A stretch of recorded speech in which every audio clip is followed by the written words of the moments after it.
Slowly. What? When we kill him, we kill him slowly.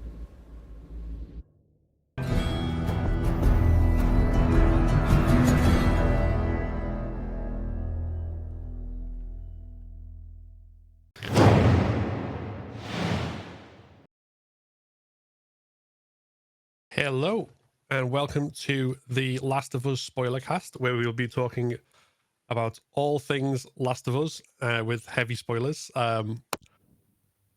This is being recorded live in our Discord, so hello to everyone who's watching live. Hope you enjoy. And anything that we may have to edit out. We haven't had to last episode, but if we have any bloopers that we have to edit out, you can enjoy them as well.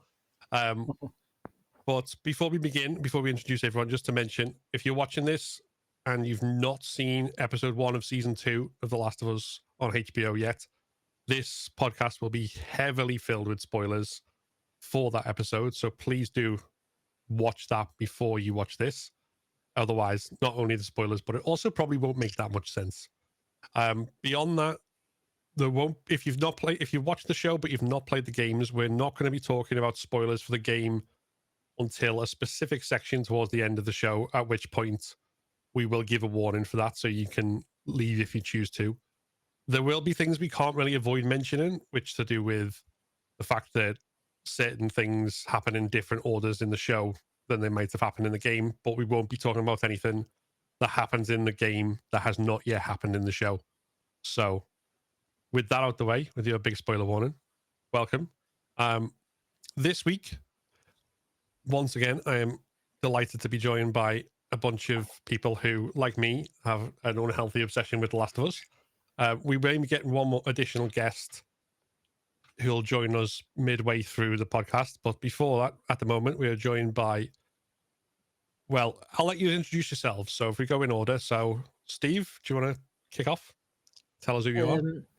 So I'm Steve. I'm known on Twitch as Wildwood616. I play a lot of The Last of Us Part 2. I've recently started playing The Last of Us Part 1. I got into the series in 2015 when I first got my PlayStation 4.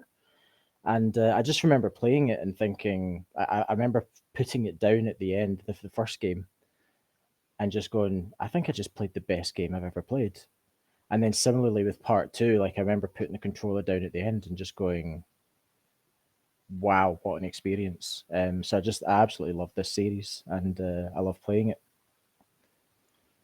Yeah. Yep. And like me, you like to torture yourself with permadeath challenges on grounded difficulty. So yeah, I'm currently working. Masochist. I'm currently working on full series permadeath. So if I die at even at the end of the second game, I'm going all the way back to Texas playing as Sarah, and it's kill all as well. So I'm basically trying to beat the entire series, grounded difficulty, kill all. Yeah, I have no chill. That way madness lies. Yeah. I mean, as someone who's doing full series without kill all, it's like already kind of maddening enough, but that's a whole other level of. Yeah. But we are also joined by Dee, who is, of course, my wife, but you're also much, much more than that. So tell us who you are. Right now, I'm not very sure. Generally, I'm known as Goddess Diva, but it's been a long week and it's only Wednesday. Our Monday morning started very early so we could make sure we didn't get spoiled for the series, and I've not really recovered since. I write stuff. I'm a poet. I'm a sex blogger. I'm a lover of tattoos and the one who likes to torture herself by having a husband who is a Last of Us streamer. That's not true. I love it. I support everything he does. But when I say that way madness lies, I understand because I've seen when the deaths happen right at the end, and that whole hush that fell across the house. Even the cats were hiding. They were like, oh no, Daddy didn't do it. So yeah, hello, I'm Dee. I'm autistic with ADHD, and that will come across very well. I'm going to try and finish my Kiev quickly. That's okay. only the people who are watching this live will get treated to the scenes of you eating. We will edit that out. But yeah, I think the easiest way to start off this, before we kind of delve into all the details and the things we thought about what happened and what we saw, is start off with kind of overall review of the episode. Like, go into as much detail as you want, but this is kind of like us starting opening salvo, if you like. So, what was your verdict on this? Dee, do you want to finish eating first, or do you want to go first? No, I'm good. I'm good. Whenever I see that HBO thing come up, the first thing that enters my head is the Game of Thrones theme, because I'm brainwashed, having watched all seasons, but we don't talk about 8. We don't ever talk about 8. But then when Gustav Salala, what's his name? Gustavo Santaolalla. That's the one, Gustavo Santaolalla. When his little guitar bit comes in, something happens to me, and I go, okay, I am ready. Though in truth, I am not ready, and I was not ready for this episode, though I did love seeing the shot for shot of Jackson. Yeah. I'm one of these who, when they say what the program is, it's like I'm watching Mad Men at the moment. And if you turn around and say, well, we're just a bunch of Mad Men, I would lose my shit and go, they said the thing. So the shot for shots, I love them. The overall episode, very, very good. Very, very good. I didn't go back to sleep at all, even though it was like 8 a.m. Amazing. And Wildwood, how about yourself? Yeah, I mean, I actually, before we started doing this, sorry, I am watching this on my phone and I'm trying to come out of it because I can hear myself back. There, I think I've managed to sort it. I actually spent part of, just before we started doing this, watching it back, because right now my opinion on it and my instinct is just to gush for as long as possible. It was amazing. There's so many moments that just felt right. And we'll get into a lot of it as we go, but I just thought it was as perfect a video game adaptation as you can get, right down from it adapted the story as well as adapting gameplay elements. And I just feel, and again, I'm going to end up getting into this too much at this point, but I feel it's so important to adapt gameplay elements, because the gameplay is how people survive. It is how people. Why are people still alive in this universe that's full of infected? Because they can do stuff like this. They can use bottle lures. They can, headshots work better than any other type of shot. And adapting those things is something that a lot of video game adaptations don't do. Season 1 didn't do it that much. That episode did it, and it felt so good seeing that adapted to screen. I loved every single second. Absolutely. Like, as well with the characterizations, I love how they've already got Dina and Ellie being good mates, because that cuts out a whole big swathe. I was like, how are they going to do it? Well, we just have them as they're already mates. And yeah, amazing. So I'm going to be gushy too. Yeah. Yeah. For me, like, before starting this, like, I was a big fan of the first season, but with some reservations about certain things that they changed. But hold on, I think we have our additional guest. Welcome in. Hello. Brooke, how are we doing? Hello. How was traffic? Good. Bad. I work near DC, and it's been bad traffic wise. But I'm here. Well, we've pretty much just started, so we've just like introduced everyone, and obviously introduce you. Anyone who's watched the last episode will know who you are, but if you want to kind of, for anyone new. Oh, sure. I'm Brooke. I Bedazzler is my name on most places online. I love The Last of Us and games and cosplay and stuff, so I do things like that. Cool. And yeah, I did see just earlier, like your TikTok where you did like multiple different cosplays of Ellie, like throughout the entirety of part 2. Yeah. Was cool. But we're just talking about our overall review of the episode before we get into it. So I literally just kind of started talking about what I thought of it, and then I'll bring you in if that's all right. Sure. Go ahead. So, like for me, like I went in with some reservation because I knew certain things were going to change in terms of the order. Like because we'd seen the behind the scenes shots and bits in the trailers, like things that in the game don't show up until much later.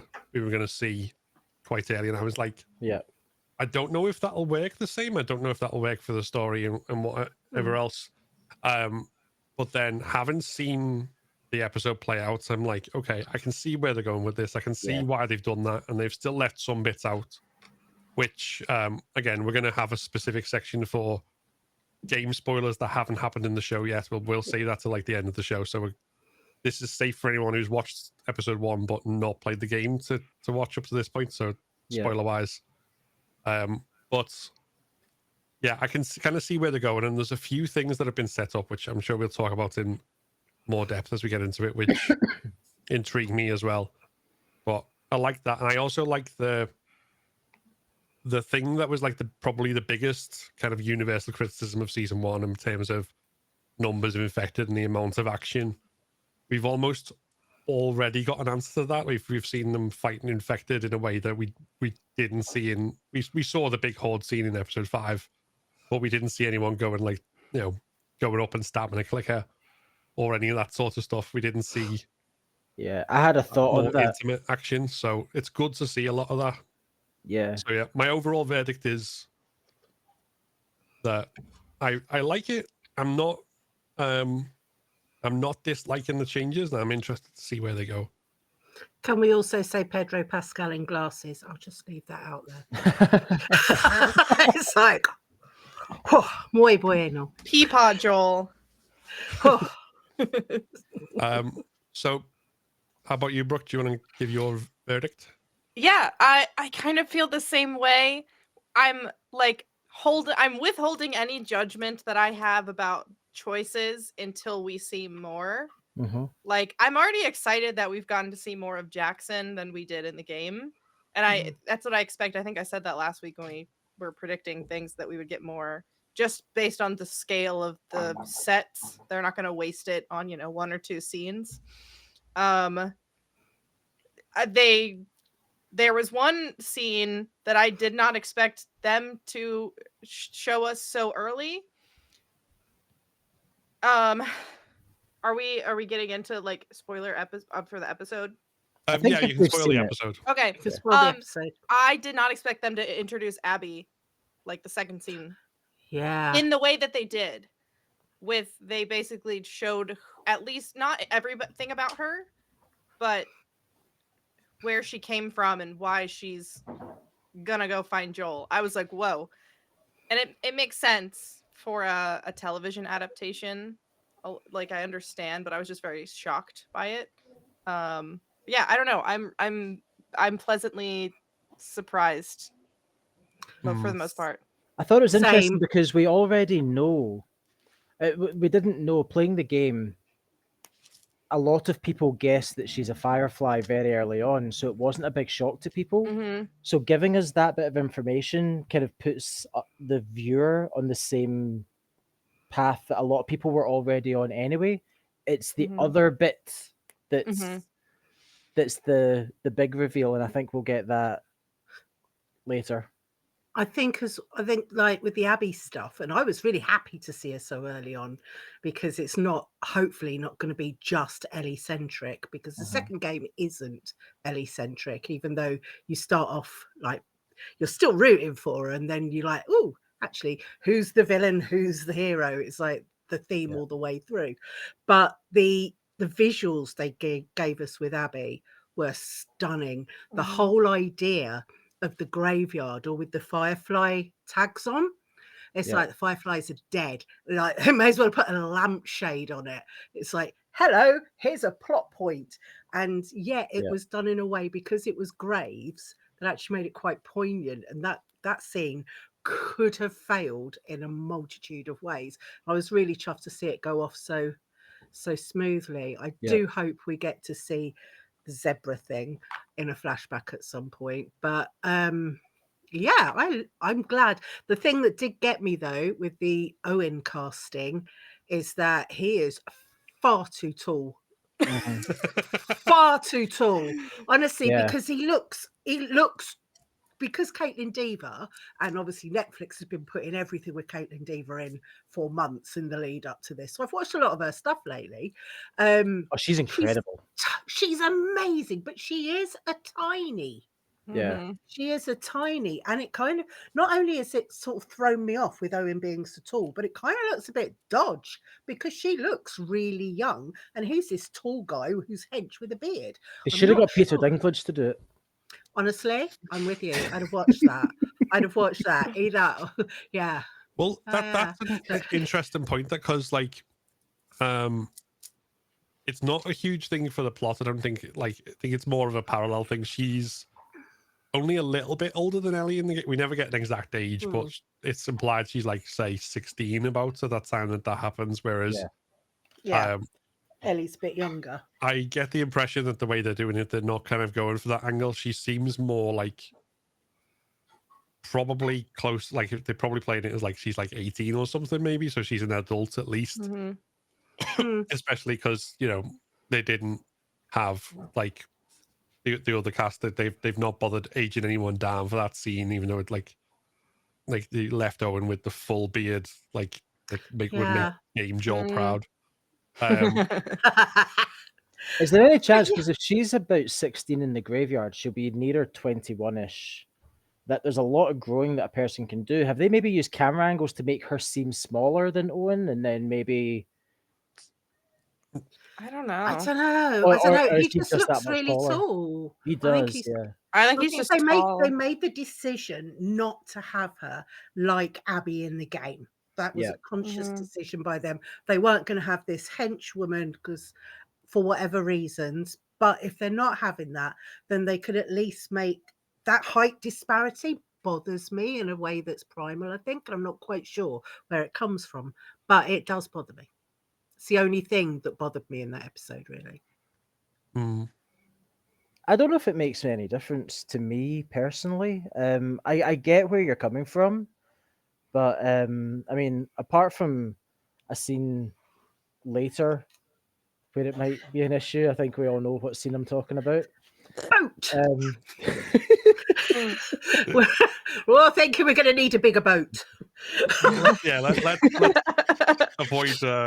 Let's avoid that. But yeah. Yeah. I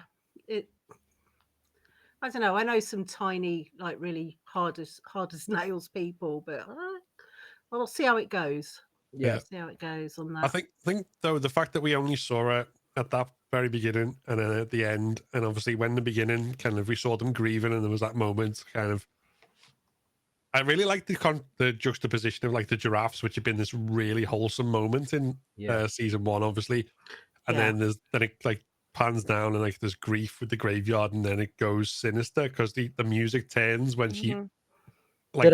Not when they say that we'll help you find him. It's when he said we'll help you find him, kill him, and then she says slowly, and that's kind of when it turns. That's when it's like, oh, she's got evil intent. I was already like, whoo, when we saw Phil, tell you, I get very, very excited. Every time there's a superhero landing in something, I shout. I get very excited by this stuff. But when it came like panned in and we saw the braid, I was like, here we fucking go. I was like, I started sobbing immediately. Yeah. Abby's like my favorite character. I love her so much. So Same. I was like, and so I Caitlin Dever's like an amazing actor. So I have full faith that she's going to bring, you know, despite her size, I think she's going to bring the presence of Abby. And I was so like, I have friends that have been coming over for watch parties since season 1, and like half of them have played the game, and the other half haven't. And so Mm. the people that haven't were like, oh yeah, I was watching you during the episode and I was like, oh, she's laughing, that's good. Oh no, she's crying, what's gonna happen? And I was like, I just need you guys to know that if I start sobbing uncontrollably at any point, it doesn't mean that something bad is happening. It It's just The Last means of Us, so that something I bad am, is probably going to happen. yeah, because it's either a character that I love or like I sobbed through the entire dance scene because I was like, it's 1-to-1 like the game. And Yeah. because I think the show is deviating so much, when we get those special scenes that are like 1-to-1 to the cutscene, it's like so magical. And I was like, it's okay, nothing bad is really gonna happen yet. I'm just crying because Honestly, that's one of my favorite lines of dialogue. Oh, Ellie, they should be terrified of you. yes. And she delivered it Yeah. so perfectly. And I kind of The way like she whispered it was just, I actually don't mind the change, this being so early on, because I think it informs so much about these characters.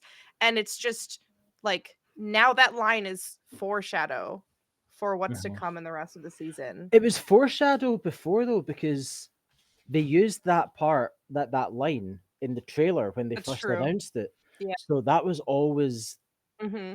there, because I remember it was that line, and then she was in a forest surrounded by scars, and yeah, it's just Well, I mean, on that, like,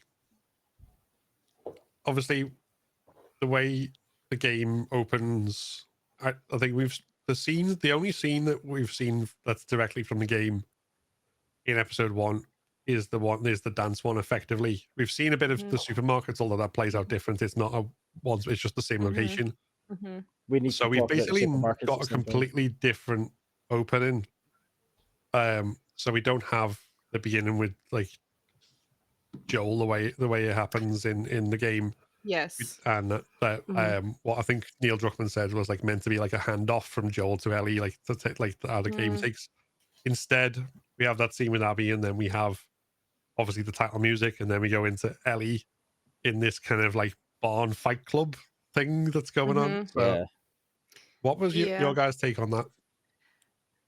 I will say I love the opening of the game so much, and so not getting that first, and it makes more sense in a game like you're handing off the playable character to the next person that you're going to be playing. Yeah. But like I don't know, there was something special about the scene between Joel and Tommy, and then just like having the only peaceful moment you have in this game is like riding through Jackson. And I love that, but I will say they did use the same music in the scene when he's talking to Gail. When he like she's like, what did you do or whatever. They do play that kind of intro music that's in that beginning scene. So yeah, and obviously the same And line it- of Gail. they saved her. yeah. That Gail, the addition of Catherine O'Hara is like, oh, I love her. I love her so much. She can do no Yeah, she wrong. was great. So the idea of Joel's just sitting there with just a tear coming down, talking to her, being really vulnerable, kind of lines up with when he was talking to Tommy in the first season. And then he has the panic attack out on the street of Jackson. So we've still got Joel being vulnerable, however long it is in the future. He still hasn't quite gotten over what happened at the hospital. Yeah, he's still like a lot of what we see there is he's trying to be vulnerable or trying to like reconcile, but he's also, I think, like, because Catherine O'Hara's character and having the therapist is probably a good way of kind of bringing that up. But he's lying not just to other people, not just to Dina when he talks to her, and not just to Gail, but to himself effectively when he says like, "Oh, I don't know why she's mad at me." You know why she's mad at you. You just don't want to say it. But he can't say it. He can't tell them what happened because nobody else knows about her immunity. And to start one thread of that story is to unravel all of them. So he can't say it. So I he think that's can't why be he got allowed out. to do That's it. why he walked out. Yeah. I think that's also why we saw obviously the last scene of season 1 just before we met Abby. We saw like the I swear, okay. And then that extra moment, which wasn't at the end, like, because obviously it cut to credits there, we got that extra moment of them walking away with just like that left hanging between them, and you can tell it's uncomfortable, and that kind of like sets it up as well. Like that immediately tells you kind of, okay, that's obviously where it all started. There might be more that we haven't seen yet, but that's where it all started. And yeah, and Joel is like living in deep denial at this point. Like he's still trying to do stuff. Like when he comes in with the guitar and like it needs new strings, and then walks out again. I'll be back later.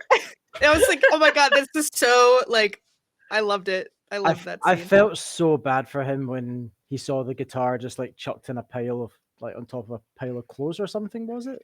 And you know that he's given that to her, and that, you know, this means something, and him teaching her to play has been like a big deal to him, and she's just like, chucked it in a corner. She's not angry enough to get rid of it, but she's nonchalant enough to just throw it into a corner and not give a shit about it, which is a real shame for him. Yeah. And even the mention of his name it makes a bristle. Like when Jesse says we didn't told the other guy to pull the punch so that didn't have to explain it to Joel. Immediately her face changes and they don't. Like, so we see the fun loving Ellie, except when Joel is mentioned, and all of a sudden straight away again it's just no, none of that. Well, she doesn't want him to have to rescue her ever again. I think she's so intent on being self-reliant and like being able to beat the shit out of anybody who gets in her way. So Joel doesn't have an excuse to rescue her again. I think it's why she gets so annoyed in the dance scene in the barn, because he's stepping in yet again for something she can handle herself. Yeah, it's not just that though, because I think it's just authority in general. She doesn't react well to people underestimating her. So when after the stalker scene, which I really want to talk about, how incredible was that? But after the stalker scene, they're sitting in that council, and she's like, "If you guys were faced with that, you would take it on. So why can't I?" And I've got a pretty good answer for why can't you, because they're in a position of authority and you're not. But anyway, I did like the fact that Tommy was like, "That's different," and then every like even I love Maria was like, "Why?" I was like, "Yes, I love you, Maria." I think it also is like Ellie. I think the main issue that she's upset with Joel about is that he didn't give her a choice. Yeah. And I think so. I think a lot of this stems from she wants to have the autonomy to like make her own choices and doesn't want anyone stepping in, even if it's to help her. So she's like, no, I'm going to ask for help if I need it. And I don't need it. So that's teenagers, isn't it? So it's like, I know I've got 3 who are all adults now, and they were all the same. You get to a point where they're like, "Mum, leave it, I can do it." Right? Or "Dad, leave it, I can do it." So there's this whole bit where she's trying to reject the idea that Joel's a father figure and she can do it herself, but unwittingly she's playing out the part of being his teenage daughter who's getting narky and slamming the door and putting her music on and going, "You're not my real dad." That sort of teenage tantrum that we see. So Ellie has got lots of different facets to her. I think the genius of the game is that it's not just in the series we're seeing it. And I think that the IP, the original games, they had a lot to play with, and they could have wrecked it, and they haven't. And I could not be happier, because she's being every grumpy teenager while also being a badass that can kill clickers and stalkers. The stalkers. Yeah, should we talk about the stalkers and the infected? Yeah, I'd love to. Right, before we get into like the supermarkets and stuff, though, outside we have to patrol it. It plays out slightly differently because obviously in the game it's Dina and Ellie going out as a pair. Instead, it's a group patrol. But the biggest change there, outside at least, is that the animal they find is a bear and not a moose. Okay, if I had 2 things to complain, that would be the other one. Really? The moose is so important to me. The metaphor of the moose is so important to me that I'm like, why did they make it a bear? I need an explanation. Yeah. Right, moosog, because it's an Algonquin word. The plural for moose is moosog. Are invincible. If you hit them with your car breaks. Right, their only natural predator is a killer whale. Right, because the things can swim. Bears, fair enough, but they're not as badass. And if they I'm with you on this, Brooke. Honestly, Yeah, it's just really because annoyed me. it's such a foreshadow when Dina asks in the game, like, how many of these do you think could take down a moose? Yeah, And then Yeah. later we see the taxidermy in the museum of the wolves surrounding the moose, part of the metaphor, but it's okay if they can stick with it. There's some through line where it's similar. It's fine. Maybe won't they'll be that have picky. maybe in the show they'll have taxidermy of a bear. Yeah, maybe if they do that, then I will be not as upset. So Yeah. we'll wait if and they see. do that, I'll still be going, where's my moose? Yeah, agreed. Yeah. There's probably a different symbolism there, because obviously the moose being effectively symbolic for Joel, without going into too much of it for people who don't know what might happen in episode 2 or later. But I mean, I suppose if you had Joel as a bear, there's a different kind of symbolism, since I've heard it said before that like daddy is basically straight for bear. So I mean, to Okay. be fair, it's an he's entirely pretty much different out. metaphor, but it kind of works. Honestly, in the past few months, he's pretty much outed himself. So I think bear still works. Plus, it gave Ellie and Dina a nice chance to come up with a That is really true. bad dad joke. Barbecue. Yeah. Really bad. I bad- did like that moment because Ellie just looks at Dina with like, you could just see the heart eyes and like all the Yeah, yeah. hearts around her head. Like, Yeah. oh, If she didn't like Dina before, she certainly does now. Mhm. Yeah, I did think it's like the way Dina kind of talks to her and like cut through the bullshit in a like funny, friendly way, and like even to the when she's like, "You're not going with anyone to the dance. What about Kat?" And then she just basically says, "Because she's the only other one of you." She's the other one. I love it. And if somebody at some point, so I said to Phil the other morning, if somebody at some point doesn't say, get out the way, Dina, it will not be true to the game. real.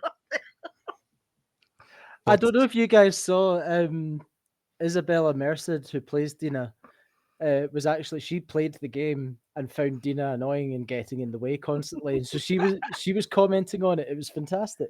Oh, that's so good. But yeah, I mean, I know like Steve in particular has been itching, just ready to go for once we're inside the supermarket. Oh man! And we get in the same way as you do in the game. You climb on a truck and through a window. Well, I was like, wow, I've played that let's go a through it lot. chronologically, because first of all, we have a fantastic adaptation of game mechanics with that bottle lure. Mm-hmm. Picking up that bottle and throwing it to distract a clicker. And I was saying beforehand, I can't remember if we recorded this or if I was just talking to Phil and D, but I'll say it again either way. In this world, in the game world, the game mechanics are the reason that people still exist. This is how people survive, is by finding ways around the infected. And so, although bottle lures and combat mechanics and everything else is a game mechanic, it's so important to adapt these things on the screen, because that's how you inform the viewer why humans still exist. And in season 1, there was 2 big episodes where there were hordes of infected and they were very dangerous, but you didn't really get a good sense of how people survive that. I mean, people don't survive hordes when hordes are coming at them. The guys in Kansas certainly didn't. Joel and Ellie managed to get away before Tess was engulfed.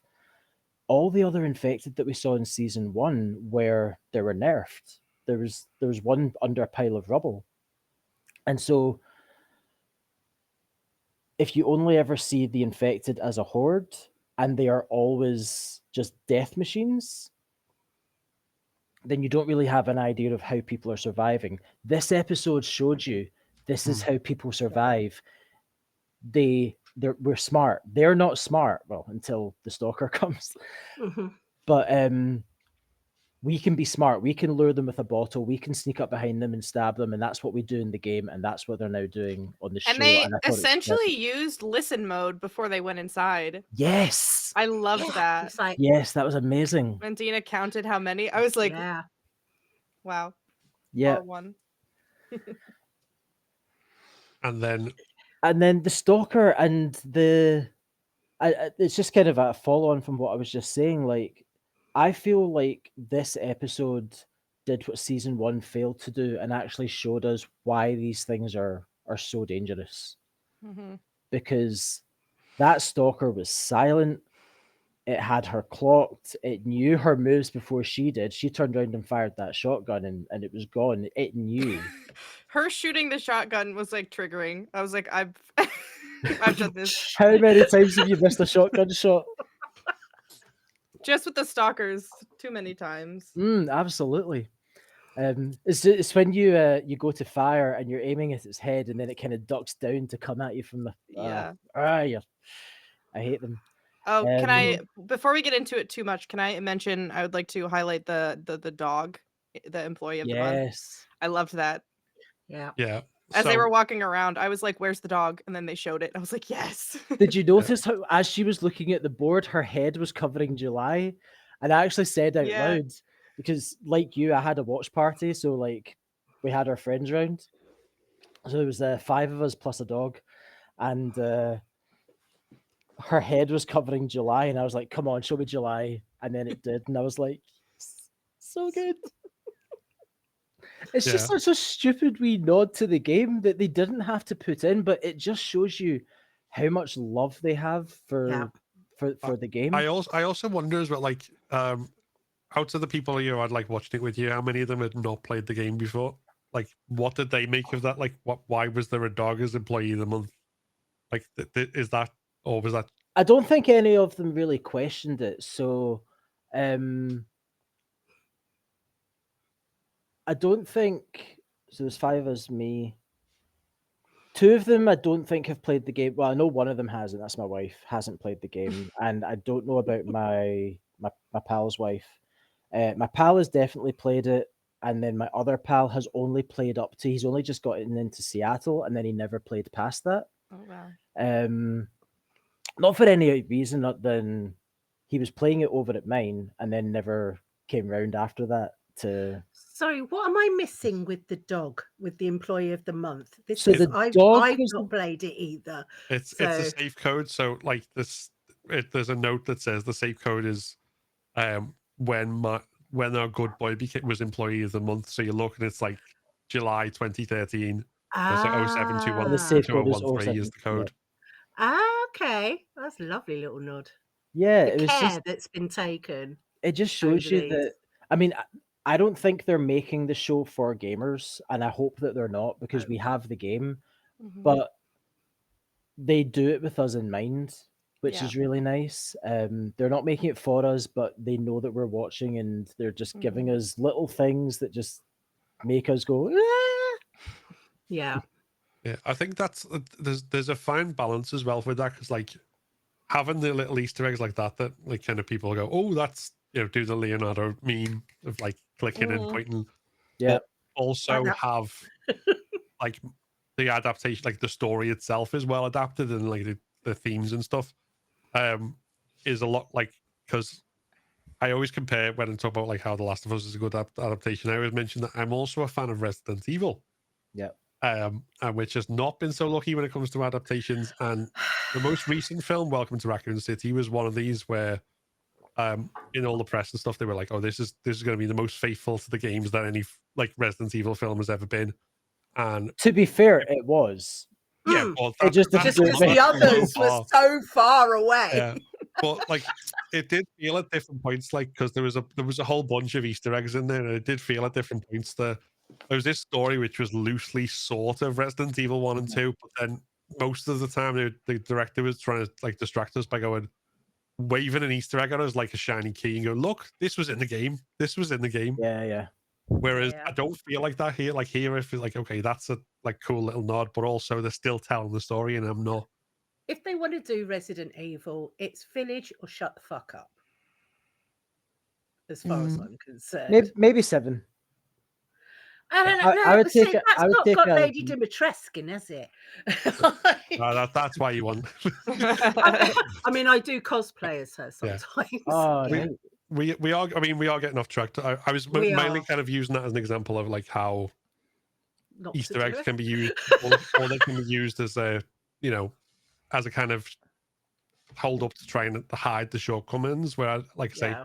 I don't think- think that's the case here. Resident Evil, that film basically was created. It was like Easter egg, and then put a story, like join a story between those dots. Whereas I feel like what The Last of Us is doing is they're telling their story, and if they're seeing a chance to drop in an Easter egg without it being Mhm. without taking you out of it, then they can. So like having Ellie in there, fuck it, let's put the dog. I'm like, I love a shot for shot. I get very excited by a shot for shot. And in Yeah. season 1, where they literally did the whole of the opening as a shot for shot, it was incredible.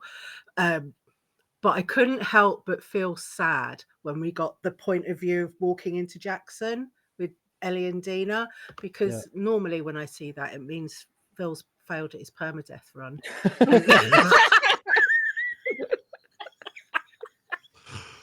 Oh, Sorry, babe. I did make your coffee. But yeah.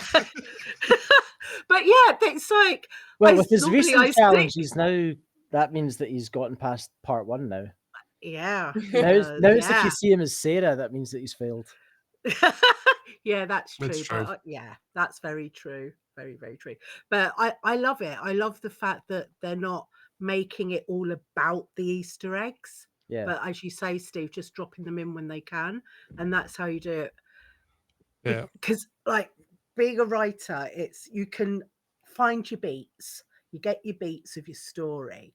And if you're basing them around an object or a shot, it's never going to be good and the writing will always suffer. So I think they've done it the right way around. Yeah. Like, because they could have given us an extra scene of Dina and Ellie going to an overlook to sign a book, just because it's in the game. But it would have But been why? extra chaff for nothing. Yeah, Um, exactly. Whereas they had a really good point to make in the supermarket. They wanted to introduce stalkers, which was amazing. And they thought, well, if we're going to the supermarket, let's put the dog in. Let's put the bottle lure in. And Can I just say about the stalker as well, once we get it, and like the character design for that, obviously it's got this like tendrils kind of up there as that, but like the fact that it had like that bear claw like wound across its face. And also, I don't know if I didn't notice it on the first view, and I only noticed it on the second, but the fact that there's like the little like coming out of like the empty nose, like, kind of just like so slowly creepy. growing out. That was just like, ooh, like Yeah, that's cool. That's just like really good design, because like the clickers, obviously clickers are clickers that they've already got that, but I think there's probably a chance for like a little bits of extra creative liberty there and just make it that little bit extra more like skin crawling, stomach churning, like because they're very like thought of like that happening to you, like in the humans, as far as we know, are still conscious in there weeping and crying because they have to be kept alive, and the cordyceps doesn't take over the brain; it takes over the motor functions. Yeah. Just in case anyone wasn't aware horrified of that. enough. Yeah. But yeah, and having like these like little things, like it's bad enough when you've got like something on your nose, like a tickle in your nose that you can't scratch. Imagine that, like for like the rest of your life. Oh, the grandma in the first episode with like the ones coming out of her mouth. Out I of her cannot. mouth. I watched it the one time. Every other time I've rewatched it, I have to like cover my eyes. It like makes me gag because it's so just weird. Do you think There was there's a part film- of that grandma was quite happy that she could run and I'm up at my feet again? Yeah. I mean, there was a film back in the early 90s, late 80s called Arachnophobia. And I think the worst part of it for me is when the spider crawled out of his nose. Oh, So, yeah, one crawled up in there, one crawled out. And yeah, it was disgusting. And I think that whole visceral reaction to the nose, because that's what you breathe through. And it's like, yeah. oh, it still puts me, you know, that feeling when you're on the edge of a sneeze and it's not quite there. Mhm. It does that to me. I Mm. reckon after you've been infected by cordyceps for a couple days, not even that, you'd go absolutely insane. You'd Yeah. that must do something to your mind. I mean, there's a reason that runners kind of sit and you can hear them weeping and Mhm. crying. Yeah. Ugh, it's horrible to That think to me about. in season 1 was the most heartbreaking scene out of all of them. Yeah. When they're on that looking over and all those infected are just crying. Mm. That was just did Yeah. not like. Yeah. Or when you saw Sam kind of like, sorry. We don't Yeah. talk about Sam. I'm not ready. I'm not ready. My sweet baby. And who knows how long Sam was sitting on the end of his bed until he eventually saw Ellie. He could have been Yeah. sitting up for hours, just like, oh shit, I can't move. Yeah. Uh-oh. So this is the time of year where I go, oh yeah, because I take a mushroom complex for my ADHD, and that's got the cordyceps. Ah. Yeah. If I start growing stuff out my nose, you'll know. I don't take any of that. So I'm ready. I think one of my favorite things the show has done is like incorporate more of the science behind the cordyceps. Like the opening scene of the show of the first season with the like talk show guys talking Yeah. about Yeah. like basically saying like, yeah, if climate change warms up the earth, this is possible. And now with the stalker, they're going more into like this is something that is possibly adapting or like evolving. Yeah. And I love that they're going into more of a like narrative reason why we have a stalker.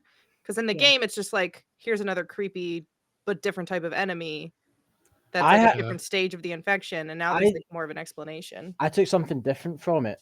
Sure. If they are only now finding out about stalkers, which as a gamer I know is like stage 2, it's after a runner before a Mhm. clicker. That to me means that nobody has ever survived an encounter with a stalker to tell the tale. That's Yeah. also That's- possibly true. Because, like, I mean, in game, we see stalkers a lot more in part 2 than like in part 1, we see them in The sewers. the hotel basement, Hotel the sewers, basement. both of which kind of obviously didn't really happen in the show anyway, but they're only like in these one like throwaway sections. And I think if you only played the original version of the game rather than the remake, Mhm. they're not necessarily as distinct from runners as they are in the remake and in Yeah. part 2. Mhm. So it was only kind of really part 2 is when kind of stalkers and the general kind of consensus that, yeah, the worst kind of infected isn't a bloater, it isn't a shambler, it isn't anything else. It's It's a stalker. these bloody stalkers. So yeah, I think they're also like very clearly setting us up for something like later episodes. I think like with a lot of stalkers and some kind of intense horror. Some kind of intense horror, majestic Just intense as a- horror. Well, Just as an edit point there, Phil, you mentioned a certain type of infected that nobody knows about yet in the show. yeah, that's true. I didn't say what it was though. It's just like, yeah, you don't know what it does. It's just a word I've used. It means nothing. It's fine. Cool. Oh, that reminds me, not to jump ahead, but I know that they're like introducing spores as a concept in this season, Yes. which they didn't last season. And I listened to the podcast, the HBO podcast, after the first episode, and they were like, they just kind of like teased. They're like, oh, like why it's gonna be a thing and whatever. And I hope that it's without spoiling anything from game or the future, like I hope it's kind of serves a narrative purpose of like the environment that they're in makes it possible for these spores to exist, similar in vein to like the shamblers being a thing. Yeah. Hmm. Yeah, that would make sense, wouldn't it? Because Yeah, without spoilering, tendrils, they're really, really important to a big plot turn. yeah, Yeah. because Yeah. tendrils are still very much a thing, like that we saw the sort of season one. They're also like we saw at the end of the episode, like they're starting to come through like the pipe that was all clogged up and like creeping Yeah. through the roots, which is setting us up for something as well. Because we saw 6 infected took down a bear. What was the line in the council they used? It doesn't mean a horde, not yet. Yeah. And then Mhm. obviously they're arriving like basically, or that seems to be arriving right as Abby's arriving as well. So this Yeah. episode, I can't wait for episode 2. I think that's going to be like just Abby came through those trees like a force of nature. And the look on her face, like she was ready for it, man. She really She means is. business. Can't wait to see it. I'm so excited, like really excited. And I've played the first game up to where you're just getting out of the city. Then it all got a little bit too much for me, and Yeah. it did. I play Animal Crossing for fuck's sake. But it's like Phil will tell you, it's like you're a bit overwhelmed, a bit overloaded. Shall we stop? And I was like nearly in tears because it was so intense. But I can, even with me getting Joel on top of a crate and making him do something that made him look like he was dancing and facing a The container Joel and go, shuffle. he was doing the truffle shuffle on a crate. And I was facing a container at one point, wondering where everybody went. I'm not good at these games. Like, give me a side-scrolling platform, I'm happy. But I get really into it because it draws you in. Mhm. It all just draws you in. And I'm at the point now where episode 1 finished, and I'm like, why isn't it Monday morning yet? Yeah. Because I just really, there's not many things that I watch that get me like that. I think Ted Lasso was probably the last one. I think that this, like I say, this season has the potential to kind of, I think it already has answered like the main criticism of season 1 in terms of levels of action and amounts of infected, just by having like, even though it was one scene with 2 infected effectively, and then one scene with like they sniped 2 others, that was kind of it. But it's hinting at so much more in episode 2. We've seen bits. If you've watched the trailers, you've seen a lot more of what we're very likely to see. I purposely haven't watched the trailers, as you know. Yeah, well, I'm being vague for that kind of reason, because like even people who've watched this might want to be going into it blind, but like it kind of gives hints, which we can talk about when we get to like a more full spoilery section at the end. But I think at the very least we can say it's setting up probably going to be very action heavy. I'd be surprised if I wouldn't be surprised if episode 2 was even more action heavy than episode 5 of season 1. Yeah. Like that had like one set piece that lasted like what, 10 minutes maybe. Like I think this is going to be the bulk of the episode that we're coming up to. Mm-hmm. Yeah. At least I get that impression, Yeah. given what's been set up and also given what we know is coming, which again, it's trying not to talk about yet. Yeah. Yeah. Yeah. But we also had the quieter stuff as well. We had the dance scene and everything else. Yes. And because you've watched more New Girl than me, A lot more, 3 times in a year, 3 times in 6 because months. I've seen people saying And the there's guy who played Seth was Bart Bass.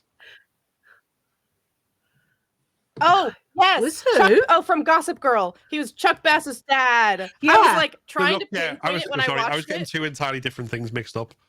New Girl and Gossip Girl. From Sorry. Go Piss Girl, babe. Not I watched New Girl, not Go Piss Girl.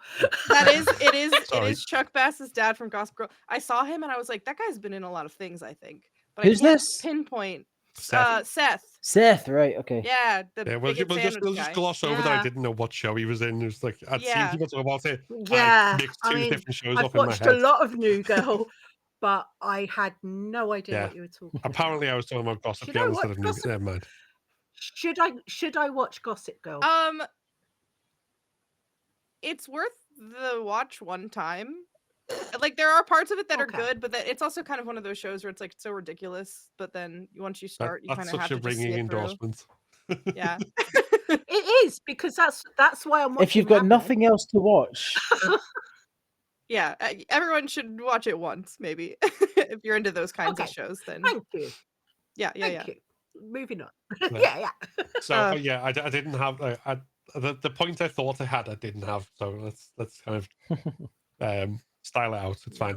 the dance scene. You'd have known if there was anybody from New Girl in there, because I'd have been screaming and going, "Babe, babe!" Like, so you'd Fair know. enough.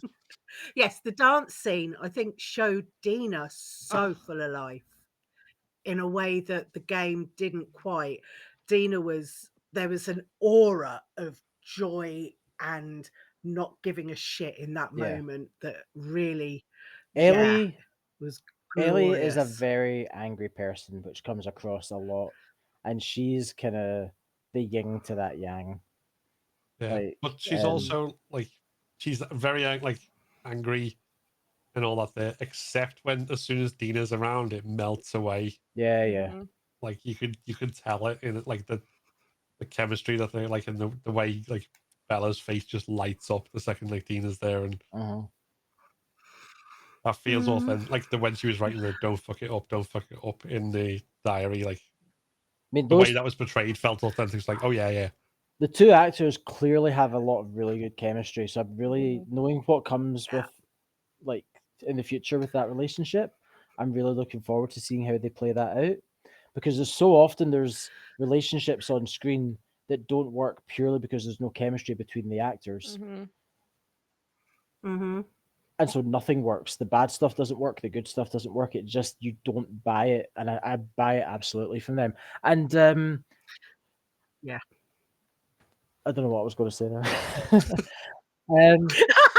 Welcome to my life. Yeah, I just think that watching those two develop that relationship is going to be quite special to watch. Yeah. I Yeah. was so pleasantly surprised. Like Isabella Merced is like so charming as Dina, and Yeah. honestly, she might have been the casting that I was the least excited about. Really? Because I think Dina's like Jewish identity in the game and how she's like, I mean, she's beautiful, but kind of like less conventionally attractive. Like she's got a big nose. I've got a big nose. It made me happy to see. And so when they cast Isabella, I was like, oh, just another like very traditionally attractive. Conventionally attractive. Yeah, but like her like charisma that she has brought to Dina, I'm just like, I don't care about that anymore. Like she's so good. Right. The dance Yeah. scene, everything, I loved. I And love her how they're showing interaction her with with- Joel. Yeah, with Yeah. Joel as well, because we don't get to see her interact with Joel at all in the game. And Are you in fucking therapy? I loved That it. was amazing. That made me laugh out loud. Such a good There's not a line. lot of things I watch that Same. make me laugh out loud, like in the moment, and that one. It won't be That one- Dina properly until they are in the mid. They've got guns pointed at them and they're behind cover, and Dina just goes to Ellie, just pushes it out into gunfire. Yeah. Or gets in the way. You just walk Yeah. around your Yeah. cover as someone's coming by, and then it's accurate. But yeah, I'm really invested in them as a Yeah. couple.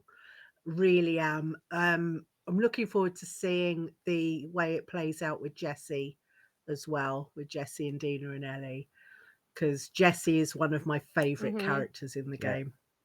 I love him. He's a wind-up merchant, and I think Ellie needs a little bit of that in her life. And we've talked about so many other characters that I think Jesse deserves a look in as well, because Mhm. so well cast, and that whole aura of like being the next in line to lead, like being basically groomed to lead Jackson one day, like that certainly came across.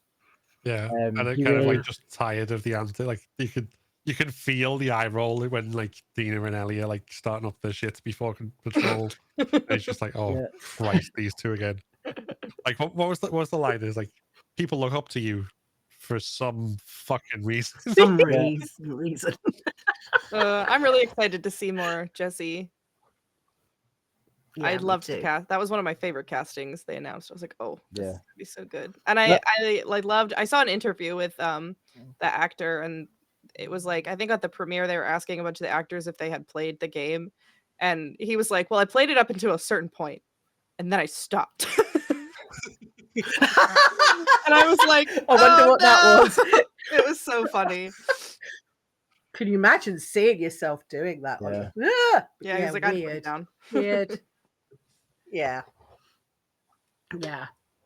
I'm trying to think if there's any other bits. We've kind of bounced all over the place, but I want to come back to like the Joel in therapy thing as well. We've talked about kind of Gail and the presence she had, but there's two things that, like you say, I wasn't 100% sure about, but I think having watched it do work. I think first of all, I think like they say the way the therapy works, I mentioned before, like kind of helps to show Joel in denial, but also he's trying, but he's also still lying to himself.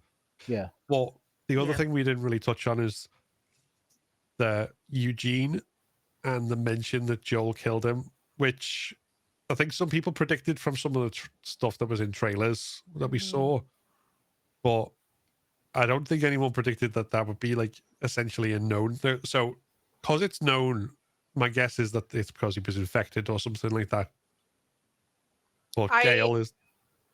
I have a prediction that they are going to kind of put whatever scene, because we see there's like some promo shots of Joel and Ellie in that same like forest area that we see the trailer of him like coming up on Eugene or whatever.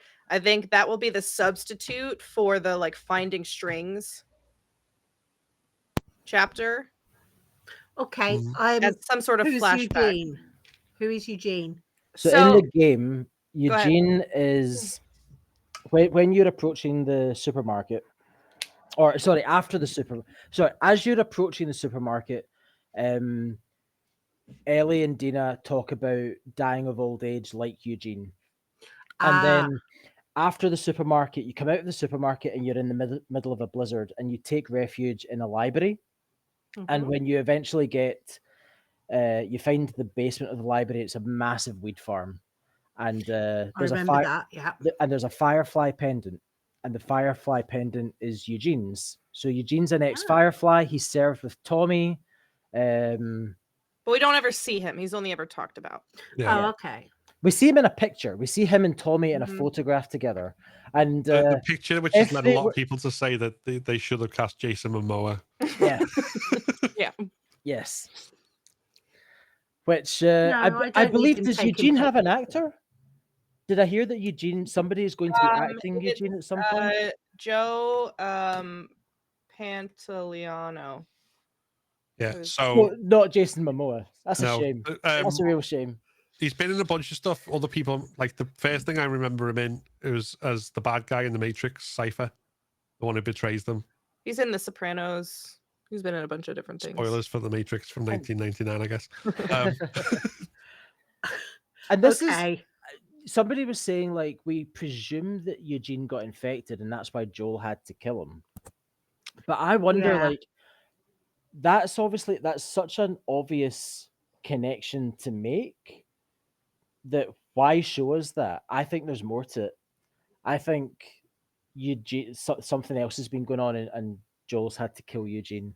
Or Eugene could have found out about Ellie's immunity and Joel has killed him and come up with a story about him getting infected or something. I think there's more to it than just I guess that's why I said I think this might serve the flashback that the Finding Strings chapter of the game serves, where there's that scene where she is asking Joel again about the fireflies and I've never met another immune person before. Yeah.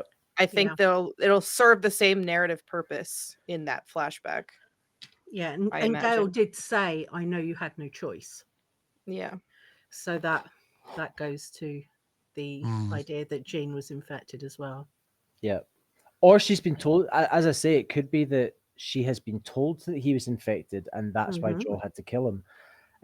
As I say, I just think it's too obvious a thing for them to then feel the need to spend. It's only 7 episodes. It's a very short amount of time that we're getting with season 2. So unless it's something that really serves a big narrative purpose, there's no point casting Eugene. I think there's going to be more to it than just him getting infected and Joel killing him. I think he's probably found out about Ellie's immunity. Yeah. And Joel's had to put him down as a result. And then Joel might have come up with another lie. Because this is the thing with Joel, like when I was saying earlier that he can't tell Gail the whole truth because he can't tell anybody about Ellie's immunity. The idea that he's not just trying to make things work with Ellie as a father's daughter type thing, but the idea that he is sitting on this lie and he can't forget this lie because every time he looks at her, he's feeling guilt because of what he did. So that lie will never, ever go away. So if this is indeed another lie heaped up on top of that, I would not be surprised at Joel being, I can't say anything and crying and making an excuse just to walk out because lies weigh heavy. I don't think, just to pick up on something you said, I don't think he feels guilty about it. He doesn't feel guilty about what he did. He feels... I think it's possible to feel guilty and to think I would not change anything. Yeah, he probably feels these two things for the relationship rift and for like he's still genuine to believes her. Yeah, not for rescuing her, but because he knows that she knows, but they're both not saying anything because that's kind of like a social contract that they have. She says, was it true? Is everything you told me true? He says yes. She knows he's lying, but she has to take his word for it. Otherwise, how do they go on? And they need to go on because can't all be for nothing. I put my psychology hat back over here. Well, I think the added layer of having Gail be Eugene's wife is also holding him back from being able to tell her anything. Because if she makes the connection that he killed a bunch of fireflies and her husband was a firefly, like if he tells her the whole truth, she's going to be like, okay, well, was my husband even sick? Yeah. Or did you kill him to shut him up? Yeah. Yeah. Actually, that's a point. And I think we probably need to like retrospectively put a spoiler warning on some of the stuff we've talked about there. But do we know that Eugene is going to be like a firefly in this the way he was in the game? Because bear in mind, in the game as well, he was a firefly, but he also left his family for the fireflies. That's true. And then lived. So they could have changed it and had him. We don't know that if he's a firefly in this or not. Yeah, I mean, I think because him being a firefly isn't that big a deal. Yeah, I think it's more of he's got a connection to Tommy. It gives us in the game, it allows us to pick up his pendant, which calls back to the collectibles from the first game. Yeah. Some stuff. So it might not necessarily be. Are Eugene and Gail going to be this season's Bill and Frank? Are we going to get a long time type episode? With Eugene and I don't think so. I really hope so. Yeah, I think this season's Bill and Frank type episode is going to be Abby and Owen. A very specific flashback. Which, about Ellie's birthday. Which I will put money on that it'll be episode 6. Okay. I'll put money down on that. Just from things that I've heard from, based on who directed it and who wrote the episode, and just things that I heard from interviews, because I have watched a lot of like press interviews and things. And I watched an interview with Craig Mazin, the showrunner, and he said that he was pleasantly surprised that long time was received so well, but that they didn't want to fall in the trap of like doing the same exact type of thing Okay. just because it was good. So I think we'll see more of a branching out of like backstories of characters that, you know, we only see a little bit in the game or only talked about. Mm. But I don't know if we'll get a full like side story type deal. Yeah, because Long Time is one of my favorite episodes of anything ever. So good. It's so good. So good. Yeah. I recreated it in Animal Crossing. It is amazing. Incredible. I can't. Anytime until just before season 2, like there's quite a few times that I went to watch the series again, and I always got to episode 3 and I had to stop because I was never in the right frame of mind. It gets me every time. That point where he's like enough tranquilizer to knock out a horse or to kill a horse, and I was just oh. I almost This is skipped so it on my gets- I rewatch, can't- and I'm glad I didn't. Yeah, It's the I- strawberry bit with me, the giggling at the strawberries. But we're talking season 2, so I'm not going to go back. Yeah. Yeah. Well, I mean, on the front of season 2 in flashbacks, there's been mention, like again, this is like interviews and stuff that's been floating around the internet and stuff. So they've said like even like Seth is going to get a bit of a backstory. We're going to get some stuff to do with Eugene. I think we're probably going to see in one episode like a few different things to do with like connecting like how people got to Jackson, particularly because we see that whole scene of like refugees coming to Jackson and people fleeing other towns that have collapsed or whatever else. And with Seth, there's a note that seems to be about him because they never use the same name twice for different people. So, like a note from him, like talking about how he's like fled and like looking for shelter before he reaches Jackson. So I think they'll probably do those couple of things together. Like if it ties in with Infected, it ties in with people fleeing to reach Jackson. Yeah. It seems like those things will all kind of come together in one kind of. Because Yeah. I know when it was mentioned that he'll get his own episode, there was a few people, not his own episode, he'll get his own backstory. A few people were like, "What? Yeah, we've only got 7 episodes. Why are we dedicating a whole episode to this one guy that Joel shoved over?" I think it'll and be kind of more like it's how more- episode 2 of season 1 starts, where the first scene of the episode is a flashback.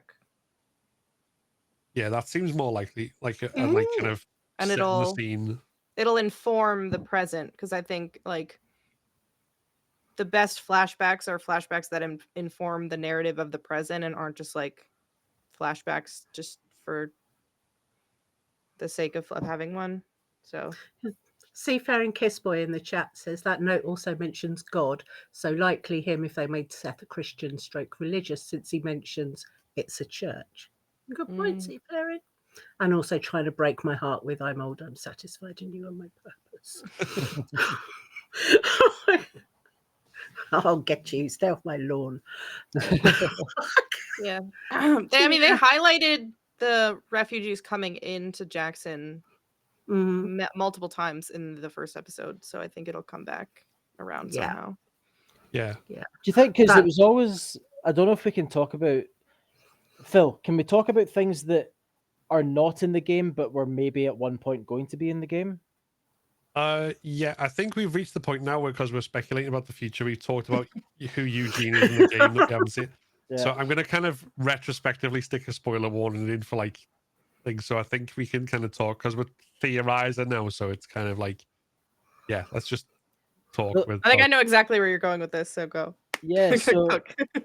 it was originally they were going to have it where Abby was introduced, where she came into Jackson and interacted with Joel in Jackson for a while before turning on him.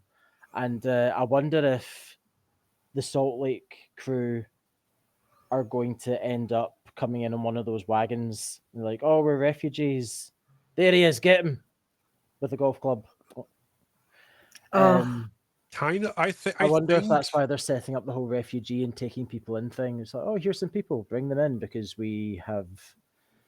Yeah, But then I've seen some footage of the bit where Abby gets chased by the infected, and she's got climbing the wall. fence. Yeah. So I don't know. So the again, going back from like what we've seen elsewhere, so we know that Tommy and Dina go out on patrol rather than Tommy and Joel. So they seem to be splitting up Tommy and Joel in that way. I think, yeah, whether they'll come in as like refugees as a Trojan horse or more, it'll just kind of be. I think it will still be like happenstance. They'll get really lucky because I think that was an important part of how it happened in the games as well. Because like they went, Abby, just like Ellie when she's seeking revenge afterwards, is all sound of fury, like the wrath of God kind of thing is like, but there's not really any forward plan, and Abby goes off on her own half-cocked, and happens to stumble upon Tommy and Joel. Ellie goes off to Seattle, not thinking that actually this is like a really well-armed military enclave that overthrew Fedra, and they just kind of stumble into these things, and the only thing that sees her through is obsession and fury and violence. And a very, very healthy dose of luck. That too. So I think that is important because it's like neither of them at that point, they're not thinking rationally. They're not going, right, we'll do X, Y, and Z. This is all a very strategic plan. They go, we go there because he has to die. That's the only thinking that's on my head. And then everything happens and it just happens to work out in a way that like she gets alone with him. I think in this case, it'll be inside Jackson's walls. I think they're going to do some sort of combination. I can imagine that and I loved this introduction scene of Abby and the Salt Lake crew, the like shot of all of them. And then Abby is like very separate just in the shot to show that like there's something different about this girl compared to the rest of them. Here's my prediction. Is that instead of Abby going off on her own because of a conversation with Owen, I think it could be the same similar thing. I think Owen's going to suggest, well, let's get some intel. Let's see if we can get inside the walls and see if we can find this guy because we don't even know if he's here. Yeah. Similar to how the conversation plays out. So I think Abby still gets separated, as we've seen in the trailers. I think she still goes on her like, no, I'm going to do it myself. Like, you guys do what you want, but I'm going to do it my way. And that's how she gets separated. Obviously, there's going to have to be some reason that Joel is separated. Maybe Ellie goes out by herself. So Joel is like, oh, that can't happen. Goes try to find her, but finds Abby instead out of happenstance. Like, just luck. And it happens similarly. But I can see the way that I think I said this last week that I think that this whole thing is going to happen in Jackson and not like at the chalet like it does in the game. And so I think that's maybe the way that the rest of the Salt Lake crew gets into Jackson is posing as refugees to try to get information. And then all of this stuff happens. We're getting this big action set piece, horde chase. I mean, if it gets to a point where the Salt Lake crew are inside the walls of Jackson and have got Joel somewhere in Jackson, and the thing happens that happened in the chalet in the game, how intense would that be? An hour of television. That would be so intense. The idea that they might get caught inside the walls, they might get caught with Joel, that would just ramp up the intensity, I think. So yeah, you've got a point. If people then how would they get out? If people are fleeing an infected horde and there's also the reach of the infected inside, you've potentially got, again, they're taking advantage of the chaos. Like people might be running right past, but that we've seen like footage of like at least one infected inside of the walls that Tommy takes on with a flamethrower. Tommy again with adapting gameplay mechanics. Yeah.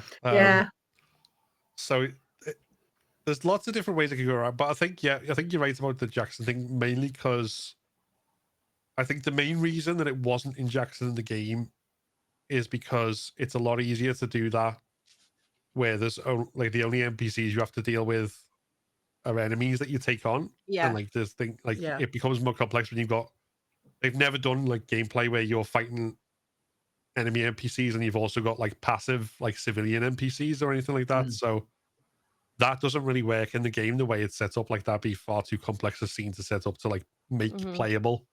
Yeah. Whereas in the TV show, they've got, as you say, this huge set that they basically built the entire town. They've got to use it for stuff. Mhm. So Let's have a it horde makes of no people sense to to just destroy it. go away from the set that they built to have like this random other place. Mm-hmm. Yeah. Yeah, that's true. Yeah, I can see that. I just wonder, like, because Abby's whole thing is that she wants to kill him slowly. So Yeah. where are they going to find where she can do that in Jackson? If they're in the walls of Jackson, she's got Joel. Like, are they going to take him into a random building? His How are house. they going to stop him from screaming? It's you could gag him. There's plenty of stuff they could do. You could even end up in his house or something. Who knows? Oh, that would be bad. Oh, that would, yeah. Yeah. Ellie wakes up in her garage and suddenly she can hear. Well, it's possible maybe that it doesn't. Maybe it still happens at the chalet, but if I had to guess, I think maybe episode 2 is going to end on a cliffhanger, and then we'll pick up on episode 3. If I had to guess, maybe they knock him out and take him back to their hideout, and then it all happens. I think it was you that said this, Phil, about episode 2 ending with stupid old man. You don't get to rush this. I mean, I would have Oh. ended episode 1 with that, Cinema. to be fair. But again, I'm mean, so Yeah. Okay. I'm Where do we think, like, if we have episode 2 potentially finishing at that point, Sorry, I'm laughing at Seafaring Kiss Boy. Carry on. when you've got only. I need to see what's going on. Joel gagged. Golf club. Hotel. Trivago. Carry on. We've only got 7 episodes, and like by the sounds of it, by the end of episode 2, we're not even going to be in Seattle yet. So, how's that going to work? Like, where do we think this season's going potentially to finish? not even see episode 3, because I believe Gail has 3 episodes. Because Right. I'm sure Catherine O'Hara said she filmed 3 episodes with Pedro and Bella. So it might. And I if, think we're and if getting Brooke there is in correct, 4. I think we're getting there in 4, only because I talked about this a little when we were talking last week, that I looked at all of the list of writers and directors for each episode because I'm insane. And I was like, okay, these directors, what have they directed before? The director apparently for episode 2 directed a really intense episode of Succession and some episodes of Thrones that were like big set pieces. But then episode 4 was directed by Kate Herron, who directed all 6 episodes of the first season of Loki. And I was like, oh, she's super gay. Ellie and Dina are super gay. We're going to get hopefully the music scene in episode 4. So that's my prediction, is that we're not getting into Seattle until 4, which is crazy. I would like to see us not get to Seattle until season 3, if I'm honest. Like, Phil knows that the ending of, what should have been the ending of 2, before Tommy comes back to visit. Am I all right spoilering now, babe? Yeah. You can, like, we basically are at this point. Okay, so the bit. Okay, so it's just the bit in the game where Ellie and Dina are in the house with JJ, the baby, and all what have you, and then Tommy turns up. That to me should have been the end. So I would like to see that as the end of season 2, and then Ellie going to Seattle to find Abby and have that final showdown in season 3. I know I'm not going to get what I want. I know I'm not, but that's what I'd like. Yeah. Oh, sorry. That's why I'm getting confused. Think Seattle and San. If they do 2 seasons, I think did they say season 3 is going to have more episodes than season 2? Yeah. Or have they not confirmed that? Hold on. I don't know if they've said. Oh, Seattle. I know what you mean now. Yes, Seattle from 4. I'm with you. See, if we're not getting to Seattle until episode 4, that leaves us like 3 episodes. So I reckon that we're going to finish season 1 with getting to the theater and like getting rested for that first night. I think season 2 will pick up hunting, Do but you think? 'Cause- I think there'll be stuff from Ellie Day 2. They also within might that change the first day. timeline up a little bit because there's at Yeah. least one shot of Jesse and Ellie Is there not a shot of Nora? together. yeah. There's And not there's a a shot of Nora shot. getting killed. So I reckon that'll be in that first day, and they'll end up in the theater by the end of the season. Because in day 1, of course, it's Nick, Leia, and Jordan are the 3 that get killed, and they're not part of the Salt Lake crew this time round. There's only 5 of them by the looks of things. Yeah, they've condensed it, but So they're gonna have to kill somebody that first day. yeah, I'm gonna say thinking aloud. We've seen a lot of footage in trailers of the subway tunnel section at the end of day 1. Yeah, Um, that could be a big set piece. so yeah, that's going to be a big part of it. Yeah. I think they could probably do more than one day, but they might not. I think I said this last week. The way they've got like Seattle Day 1, Seattle Day 2, Seattle Day 3, and then Seattle Day 1, 2, 3 for Abby. That's more for us as gamers to go, okay, this is what's happening, was happening last time.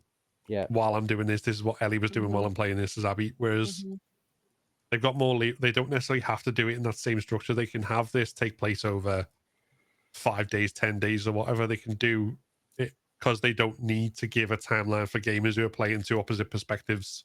Yeah. 10 hours apart. So, and they've already messed with the timeline in that they got the supermarket before the dance chronologically as well as anything else. So it's all open there, but I think we also there's just thinking back to like the stalkers being set up for something big happening. Whether they'll do the stalkers and the subway tunnels, that's both those things together. Well, we saw Ellie get bit by the stalker, but then I was thinking, oh, maybe because, they're not doing spores in the same way, this will be how Dina finds out that she's immune, but then she like cuts the bite mark up to make it look just like it's a regular injury and not a bite. Yeah. So, but maybe they can do that same thing later on if they're changing things with the spores. Yeah. I don't know. That's one thing I would really love if they changed from the game. It's the one issue that I have with part 2 is Dina finds out that Ellie is immune. She is literally like a paradigm shift in that universe. Like her existence is so different from everyone else. And then that whole conversation is upended by Dina announcing that she's pregnant. And it's like, you just found out that Ellie's immune. Like that seems like a much bigger thing to talk about. And it was never really... They never really talk about it explored. again. Exactly. It was never explored any further. That's I true. really want them to have a real in-depth conversation about that at some point. As opposed to just being like, you're immune. Oh, I'm pregnant. Yeah. Let's never talk about it again. Like, I want it to be a big thing. I want it to be present. Ellie's immunity and that knowledge that's shared between them. I really want that to be addressed because it's not addressed in the game. I really want to know where that's going with the the more I've thought about the tunnels sequence, I was like, I want to know what happens now. I really need to see that episode now. If I had to guess how this, I think, because I'm crazy and I spend way too much time thinking about this, and then No, you're healthily obsessed, and it's yeah. I not to slightly tangent, but I love how there's like so little Last of Us merch out there. Steve, I'm just like looking at your background, and I'm like, oh, we have all of the same things because that's all the Last of Us merch there is, because we're crazy. Phil just has like ducks. I bought him lots and lots of Last of Us ducks too. I love them. But so there is a review that I read that I don't know who wrote it, but I think it was a Time magazine article, but they did not like season 2. And I was like, well, you just don't understand. But something that they said that they were like, what they said about the finale was like, they were like, oh, I didn't even realize that it was the finale. So I'm wondering if we're not going to get like this huge, crazy finale, which makes me think if we're not getting to Seattle until episode 4 and 5 can be like getting to Seattle, crazy sewer thing, or subway tunnels. They're expanding on the WL Alpha and Isaac stuff. If I'm correct in my prediction, then episode 6 is going to be the birthday gift. Then episode 7 could end with the hospital and Nora. Which I did think that would be a good place to end. Like you show Ellie kind of at her lowest ebb of this whole. Yes. Yeah. It's kind of that shift from her character being violent, like, I don't know, it's like a turning point for her. It's also a really good opportunity for Ellie to use her superpower because she has a superpower in that universe. Her immunity is something that nobody else has, and that point in the hostel where she like takes Nora back into the basement filled with spores, is one of I think 2 times that I can think of off the top of my head where she uses her superpower. The other one being where she like takes the Rattler guy and puts him into the clicker. So having that opportunity to allow her to use her ability and be part of the season would be pretty I can cool. see that being, because there was, I think, another interview I watched where they talked about the spores and reintroducing the spores, and they were like, there's like 2 big moments with the spores that are important, and they said that they changed one of those moments, which my guess is that they changed how Dina finds out that Ellie's immune. But I think the spores, like Ellie using that superpower to get information out of Nora, and then that's confirmation for Nora that she is the immune girl. Yeah. I can't see another way that they would do that would like be, because if Ellie gets bit again and Nora sees that doesn't change that like Nora has to be already on the way out anyway. Yeah. Because it's like part of the reason that it's so brutal that the way that Ellie kills her is that she's already a goner because she's been inhaling the spores. So I can't see how they would change that effectively. Yeah. Just to deviate slightly, you're talking about Nora there, and I was watching the episode, and just because they all look so young, and it's like knowing what fate is coming for them was so sad. Like knowing, I mean, you don't know because they could change how Nora goes out, but if it's even slightly the same, which it will be, it'll be along the same lines. It's like, oh man, she doesn't deserve that, and Mel doesn't deserve what's coming for her. Neither does Owen. Oh, Mel does. She's really annoying. No, I say no, the only one that deserves it. The only one that really deserves it is Manny. I'm a Manny hater through and through. No, Manny is my love. She's only annoying because we play as Abby, and all of her ire is directed towards Abby. That's true. So we as the player she take all of that has crap like from her. She has relatively reasonable motivations in most cases, but they just happen to both times with both separate protagonists that we're playing.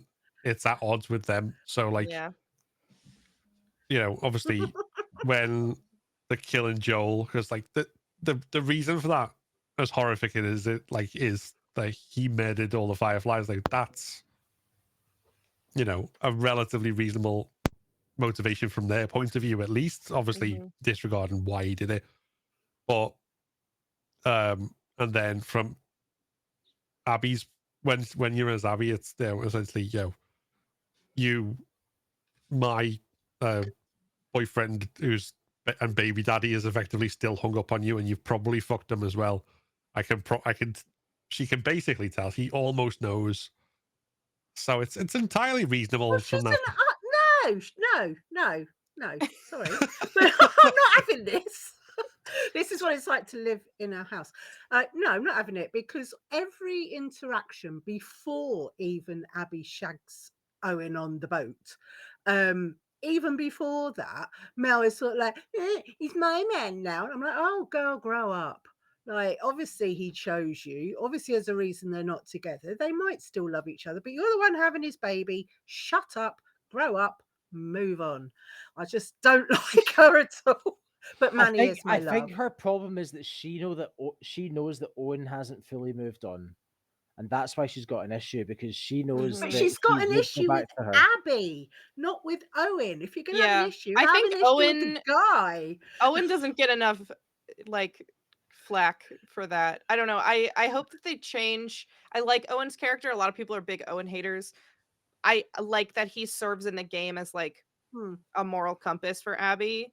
But Yeah, I think that when you having really him as the think moral about him, compass and also doing that is kind of like, that's what I mean. It feels contradictory that he's like this moral compass of like, oh, I don't want to do this violence anymore, but I'm gonna leave my pregnant girlfriend Yeah. and just go to a different place. Like, I'm just gonna leave her and take my ex with me. Like, that part is like, where's your moral compass now, buddy? because Right. like, the arc that he has in terms of like, Owen, not Abby. He's just a poor, flawed person. yeah, having the arc that he has in terms of like being tired of war and the speech he gives in the like when they're in the boat before obviously the sex happens, like that's like all really well, like in talking about just how tired he was, and like seeing the Seraphite son, and he like he was just tired of it and he's just ready for it, and then Owen couldn't do it. Like all of that stuff's like great. Mm-hmm. And I think you can also see like why Mel was tired of it as well, because this is something I don't think we'll get any of this in the show, but this is something I've always like thought, like when you're in the game and you go to the workbench where you get ambushed by the 4 deserters, there's a note there to another deserter who didn't make it with them, and Melissa. it's addressed to Melissa, and it's talking about like the WLF took us in, but they're not our people, and all this sorts of stuff. And when you tie that in with, because it's very strongly hinted that they're former Fireflies, the deserters, and when it tied that into like how tired she was effectively traumatized by having to like be part of you can see that on her face, like after like they've like Abby shot Joel's leg off and she's looking there like horrified, and then Abby's like tourniquets his leg so I can torture him, and she's kind of like this, and then obviously having the moral quandary afterwards and stuff. She was ready to desert anyway, especially because the baby is bound to have like added questions to it. Owen separately is fed up of it and going to desert, so they're like there's lots of interesting stuff there, and then it kind of just I think like having the thing with Abby and Owen, I don't think that's bad in terms of like telling the story. I just think it mixed messages in terms of if you want him to be the moral compass rather than anything else. I just feel like that's all good, all well and good, and I do agree with you there, but I just feel like if Mel wants to blame someone, she should be blaming Owen. Leave Abby out of it. Yeah, but I think the reason Abby is the target is because of dragging her into everything that they did to Joel. Yeah. I mean, it's not unrealistic. Like, just thinking about, you know, if you like women who get cheated on is not their, you know, and so many women that get cheated on take their cheaters back, and they're like, I hate the mistress. Like, it's accurate. I agree with you. I think Mel should take it out on Owen, but it's also, I guess, reality that she's targeting Abby. It kind of makes me a bit sad, because you'd like to think post-apocalypse that people would have learned, but they don't. The same patriarchal bullshit going on everywhere. Well, same thing with like Seth. Like, why exactly. You got flesh-eating mushrooms? Why do you care about gay people? Like, right, right. It's all right. Whenever there's a homophobe post-apocalypse, you got Pedro Pascal to appear and shove them over. Yeah, that's gonna be a meme, I'm sure. Good.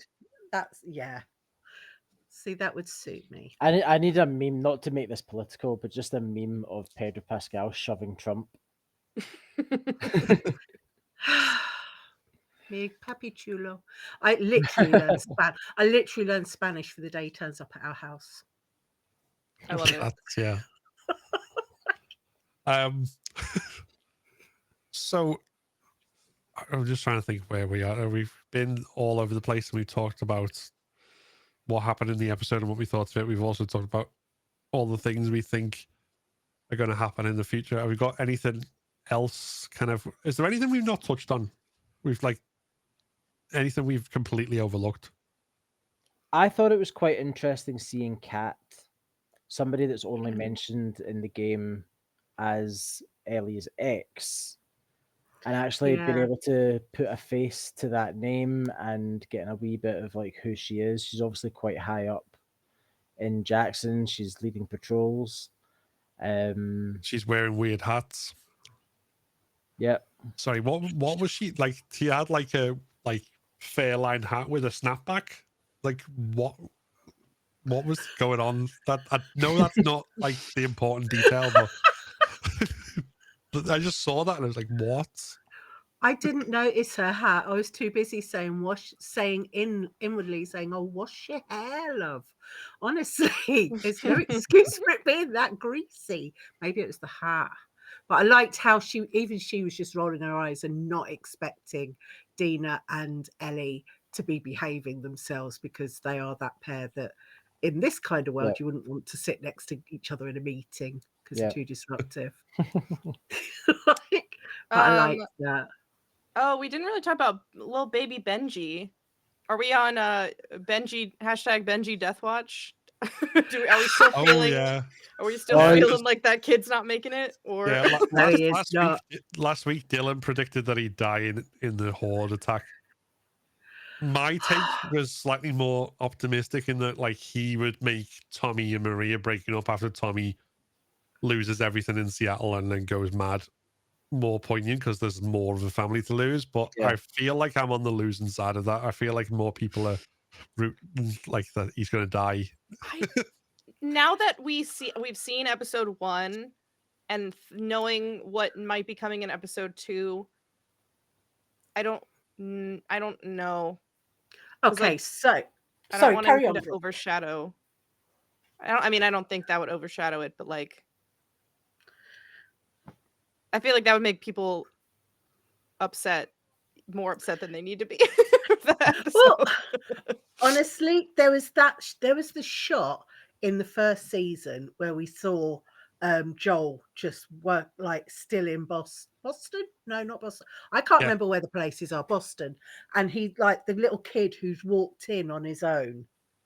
And then they'd be like, "Oh, we're going to take you in here because you're fine, and here, have a lollipop." And now you're dead. And Joel literally lifting this child as if he was cradling this child and then just chucking him on a fire, right? Yeah.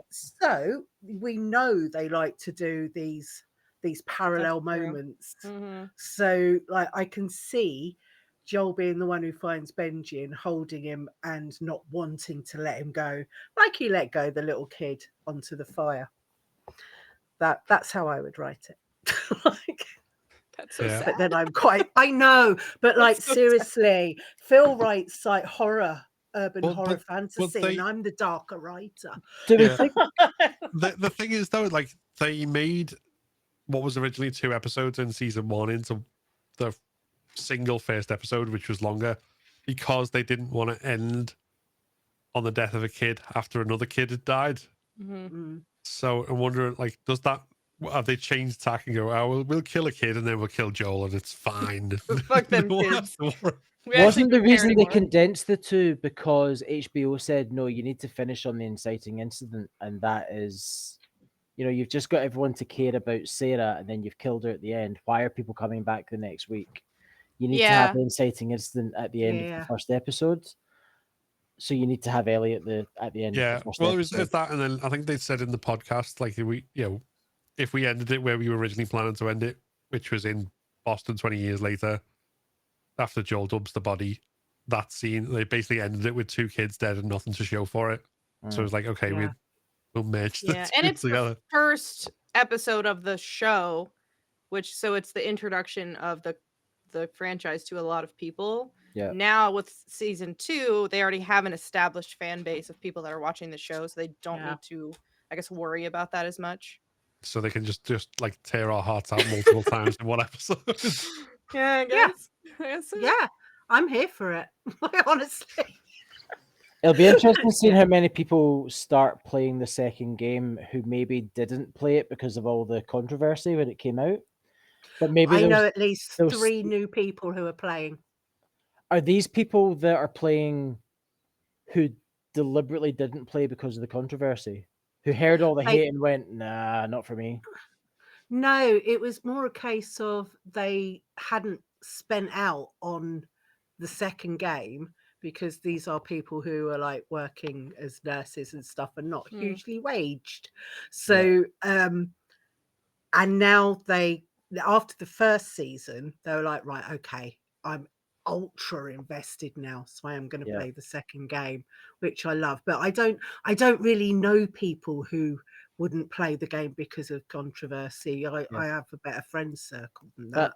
That's the think- bit I'm wondering about, is how many people will maybe give it a chance now that if the season goes I well. think there'll be because I've definitely had conversations like when people have come into stream and stuff when I've been playing it and talking about how they didn't play it at first because they decided they didn't like it because of all the internet stuff, and then when they played it for themselves, their opinion changed through playing it. Like Yeah. there's quite a lot of Mhm. people who've talked like that. Like they've at one point they were swayed because the entire internet is going, this game is bad, hate this game, hate this game, hate this game, and then they play it for themselves and they go, oh, actually. And Actually, this is a masterpiece. Crazy. Yeah. Yeah. Yeah. so It's, I mean, it's I'm the sure game that there makes will be me wish more. I was good at games. Yeah, I'm sure there will be more kind of because the first season brought more players in. Second season's definitely going to bring more players in. Like I mean, they've bundled the 2 games together specifically Mhm. on the expectation that people are going to come and not have the games, so they're going to go, oh look, they're both together at like a price slightly lower than buying them separate. Quick, Yeah. you know. They're not stupid with that sort of thing. That's not going to be like just for the sake of it. That's going to be someone in marketing's gone, we can get X number of new players and we'll make this number of money if they buy both games at once instead of separate. Yeah. So, Yeah. I think I'm going to spend the next 7 weeks wearing my Look for the Light t-shirt. So you know my allegiance. But, amazing. I take it we won't be talking about the Majestic incident. That when I say majestic, I mean maniacal incident until another further podcast, because most people I know are talking about the golf club, and I'm there just going rat. Like, basically rat. I don't think we'll see that till season 3. Oh, I don't think yeah. we'll see the Rat King till season 3. I don't think we're gonna Yeah. get like any Abby beyond what we know about her from the Ellie's side of it. Yeah, Other they're not than- for me, Yeah. they're not me going to it's split it in the weird same way as the because- game, but they are going to. I think Yeah. it'll be split. I think season 3 is going to be very heavily Abby based, and season 2 is going to be very heavy on Ellie. I wanted to mention this earlier. It was never quite the right time, but you know, we were talking about how they've shown stuff from later on in the game. You know, stuff from the end of the game. They've shown it at this point, and they've shown us Abby's motivation at this point. Yeah. And I found it really interesting how it's almost like they've distilled down in these moments what's the actual important bit of information. Mhm. Because, spoiler alert, Abby isn't just killing Joel because she's a Firefly. It's because he killed her dad. The viewers don't know that bit yet. So although we know part of her motivation, we know just enough of her motivation Yeah. to form a connection with her, but we don't know the full extent of it.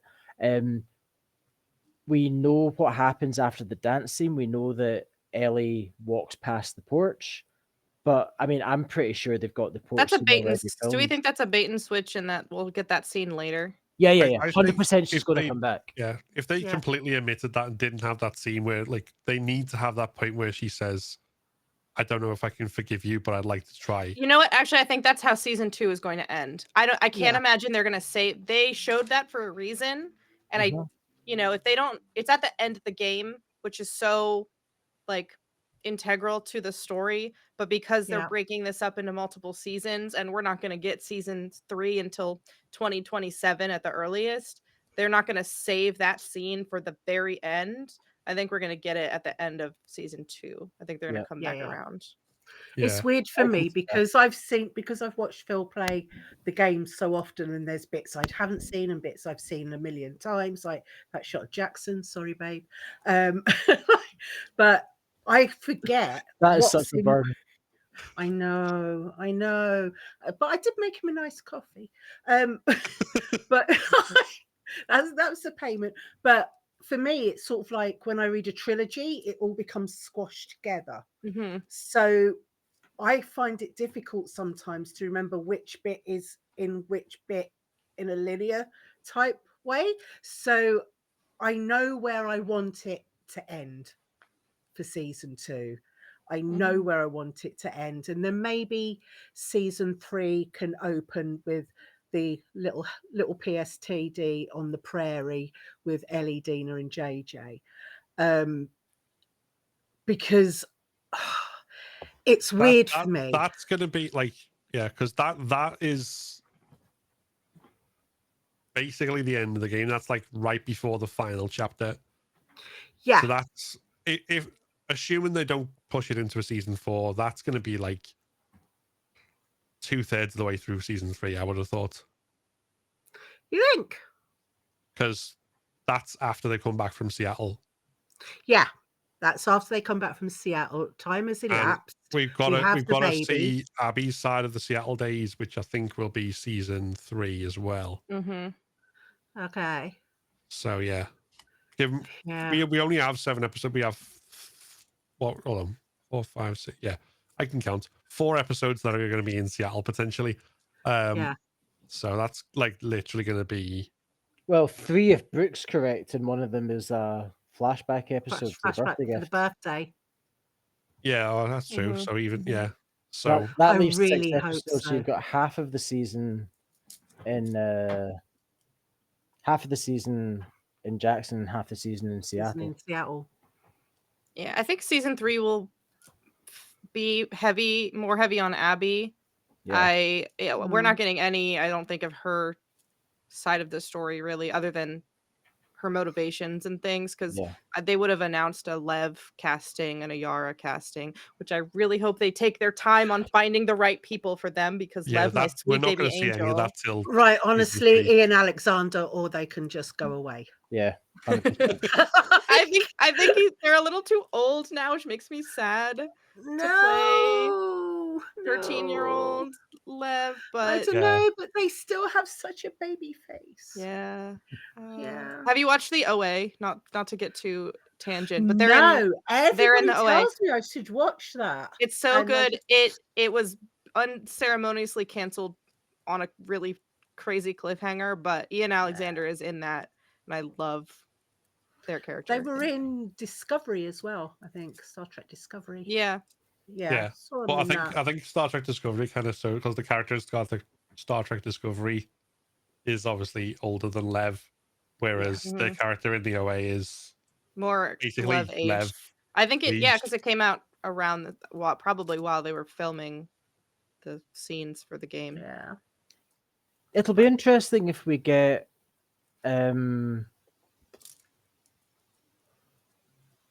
obviously throughout this season we get a whole load of Ellie's story, but if they're going to be looking more into Isaac and who Isaac is and the WLF and the scars, and setting up these threads that will mean that season 3 doesn't need to do a whole load of heavy lifting when it comes to setting up a lot of Abby's story. We already know who these characters are.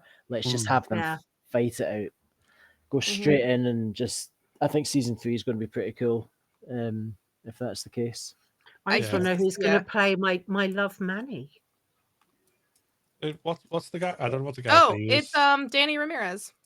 Is that? Ooh. Yeah, Manny was in episode he was 1. in the Oh, he was. Yes, he's the reason new you might not Falcon. have noticed is because he was neither the Manny in the game with the full beard or the beardless Manny that ponytail. we see Oh, yeah. in the flashback with Abby. I Or that know. I use the no We didn't return have like a spin little off, and everyone ponytail. always goes, "Oh, beardless Manny, why?"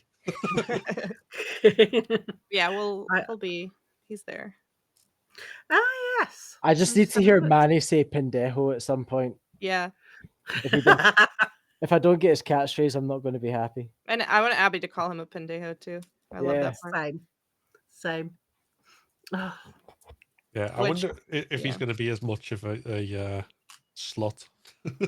I course. hope so. This is only redeeming quality. Listen, I can forgive Abby for what she does to Joel. I cannot forgive him for spitting on his dead corpse after the fact. I always say it's like every time he like at the end of that when you like out of the gas station and then he goes, "I'm going to name all my children after you," and it's like there's not that many of them who've come to your rescue.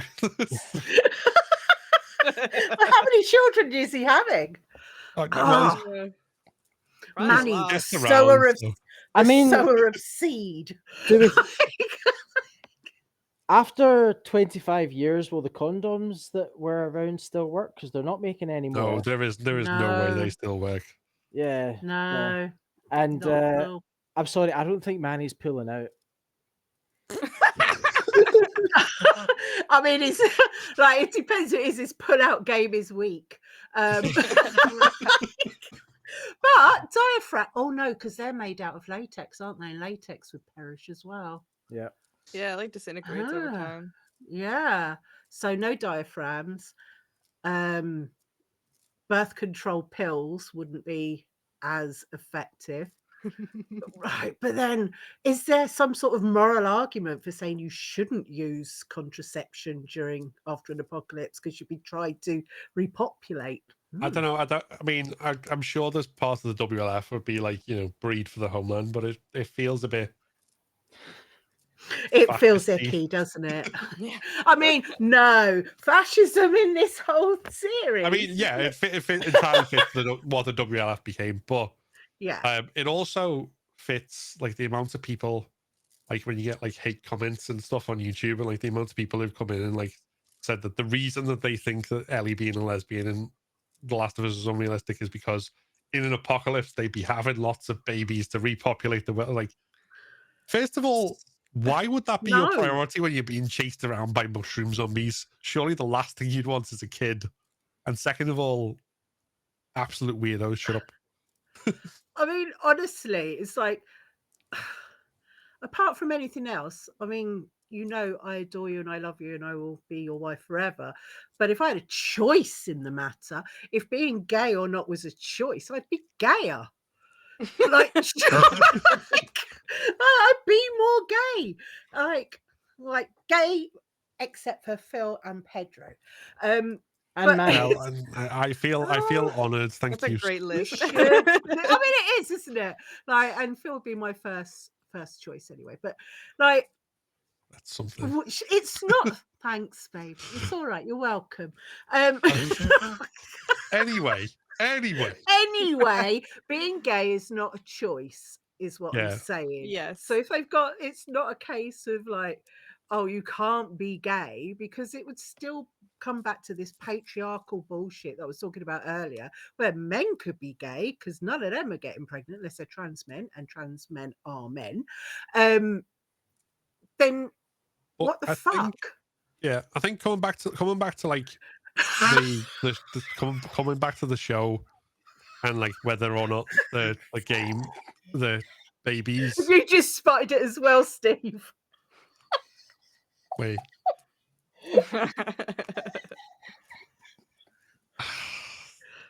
I'm not even gonna respond to that.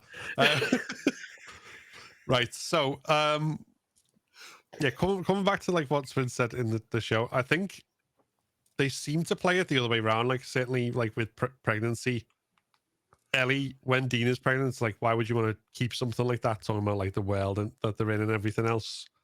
And then even though the WLF has the school and kids and stuff, I think the attitude towards kids in like that situation is probably going to be interesting if we see the show explore it. As well. But which we did kind of go off on a bit of a weird tangent. So that's me trying to make a serious point in all of this. And Yeah, no, Good I luck, think, babe. I mean, a lot of apocalyptic, especially zombie apocalypse media use children as like a you never can get too comfortable because shit always happens. Like they did that in The Walking Dead all the time. Yeah, they did. But also, like in literature, I think it they tend to treat them as talisman almost. So as long as you've got a child, then there's something to live for. Something they put them on pedestals as well. But I think that's because they understand how precarious life is, or how precarious life can be. Yeah. It'd be interested to see that explored. So It'd be interesting hashtag to get. Benji dead when? I was going to say it would be interesting if we got even just a throwaway line from Bella's Ellie about how she feels about kids and kids as a precursor to killing Mel if they do the whole Mel being pregnant thing.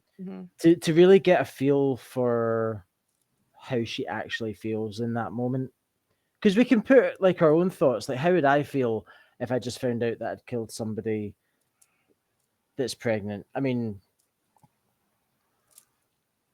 how would I feel killing anybody? It'd be horrible. But given that she's in this you say vengeful that. place, you know, it's very hard to get a gauge on it because it's such a alien concept to one kill somebody in the first place and then two to kill somebody who's pregnant. It's so alien, it's hard to get a read on how you'd feel in that situation. So if we had a wee bit of insight into how Ellie feels about kids in general and then their specialness, it would really give an insight into how she feels in that moment, which I think would be cool to see. Well, we know I she loves agree. JJ. We know she's very close with JJ.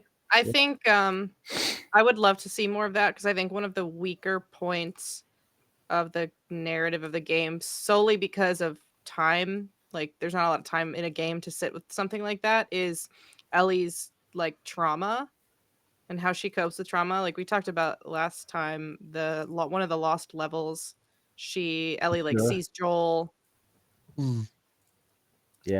in a very traumatic, and they do like, but you wouldn't, I don't know if you would know this unless you're like play the game 1,000 times or see it somewhere, that when Ellie, after she kills Mel and she's like having this like almost breakdown, and Tommy comes in and she hears it's Joel's voice calling Ellie that she hears, and then you see that it's Tommy, but it's Troy Baker's voice first. So they like kind of do it, and they talk about like in her notebook, it's like she talks about how she can't see Joel's face anymore, like in anything other than the way that it looked the last time she saw him. So I'd love if they were more visual in the show. Yeah, that'd be amazing. Or more like, it was the one thing that in the lost level, in that sewer level that you spoke about, that flash when the clicker's head turns into Joel's face, I was like, man, why didn't they leave cut out the sewer? Like they cut out that whole sewer level, but just that one bit, like let us crawl through that pipe and see that, because that was incredible. That was such a powerful moment. I was like, why did you cut that out? I understand cutting everything else out in that section, but not that. I think, because they said they wanted to like focus on more of that in the aftermath once you come back and like add more time, because it's one of those things where it's like it manifests more when you feel safe. That's when your brain can go, oh, by the way, here's all this fucked up shit you need to like worry about, process and all this. And obviously there's the pacing thing with like gameplay and things like that. But yeah, because they don't need to worry about giving us gameplay in the show, and because they obviously can't have us read notes in the show because it's not an interactive medium. I think we will probably see a lot more of that kind of visual stuff, hopefully. Yeah. Is there any bit from the game? I mean, maybe this is for future podcasts, to be honest, but any bit of the game that you guys want to see expanded on? I'm thinking Bill. Not Bill. The Archer guy. Boris. Boris, that's Oh it. yeah.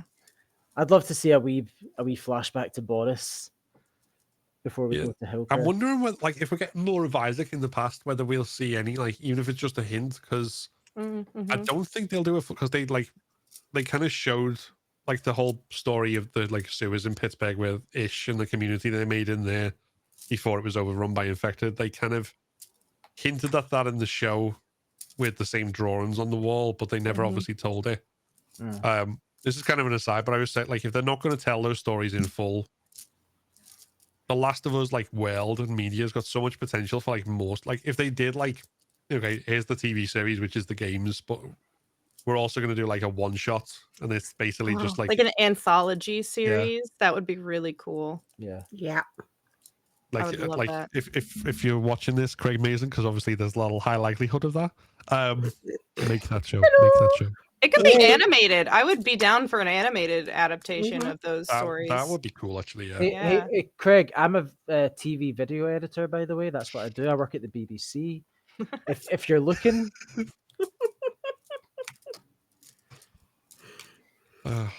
Just have to all tag him on. Well, he's probably not on Twitter anymore, but wherever, just find him and go, look, watch this. This is highlight that one You know what section that I'm begging for a job. I really Can I work want on The to Last of Us? Do you know what I really want to see in this show and really, really want to find out the answer to? What did Joel do for the coffee? Yeah. That's all I want to know. What did he have to do? Right, For the quick coffee. fire round. Phil, what did he do?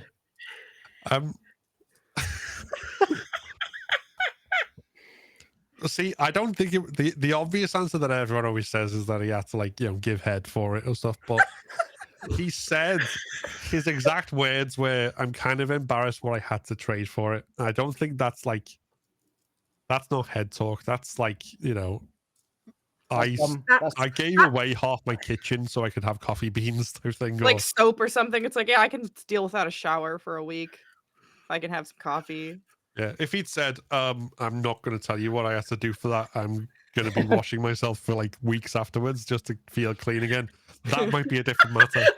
But he did just say, I'm kind of embarrassed. Like a scene of him sitting there going, "Oh no, it's okay." Yeah. I think in my head, he put the new glasses on and did a little sexy dance. That's fine. That's what you had to do. I love it.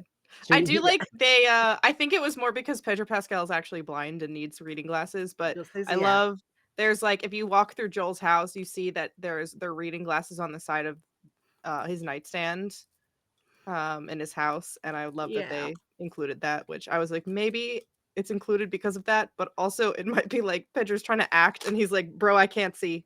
I need something. I need some glasses. What I love is they look like the kind of glasses your nan would get from a supermarket and go, oh, these say +2.5. Are these the ones? That's what they look like. I love the idea that he's in supermarket glasses. I'm excited to see more Isaac, which I know we're getting. So yeah. He's very like, I don't know if you guys are all Star Wars fans, but he's very Saw Gerrera to me. Just I still need to watch Andor. Like, I've seen Rogue One, which is one of the best Star Wars films like that out of them, in my opinion. And I need to watch Andor for that reason, but I still haven't. So I just need to get on it. See, I saw what's his name, Jeffrey Wright. I watched him in a thing where he was a writer, like some film that was just on Netflix one afternoon, and I watched him in Westworld. I love Westworld. The first season of Westworld is like best TV I've ever seen. Team Maeve. That's all I'm saying. Like Team Maeve. I just like, go on, kill them all. And our girl Dina is in it. Yeah. So yeah, Jeffrey Wright. I'm excited to see him. I'm very excited to see him. Just his like philosophy is we only get such a small amount of it in the Mm. game. I'm so excited to get more. Yeah, absolutely. Just Yeah. So there's a lot to look for. Yeah, more as these episodes come. Like we've talked about so much now, and we haven't even seen it. So I just want to be like,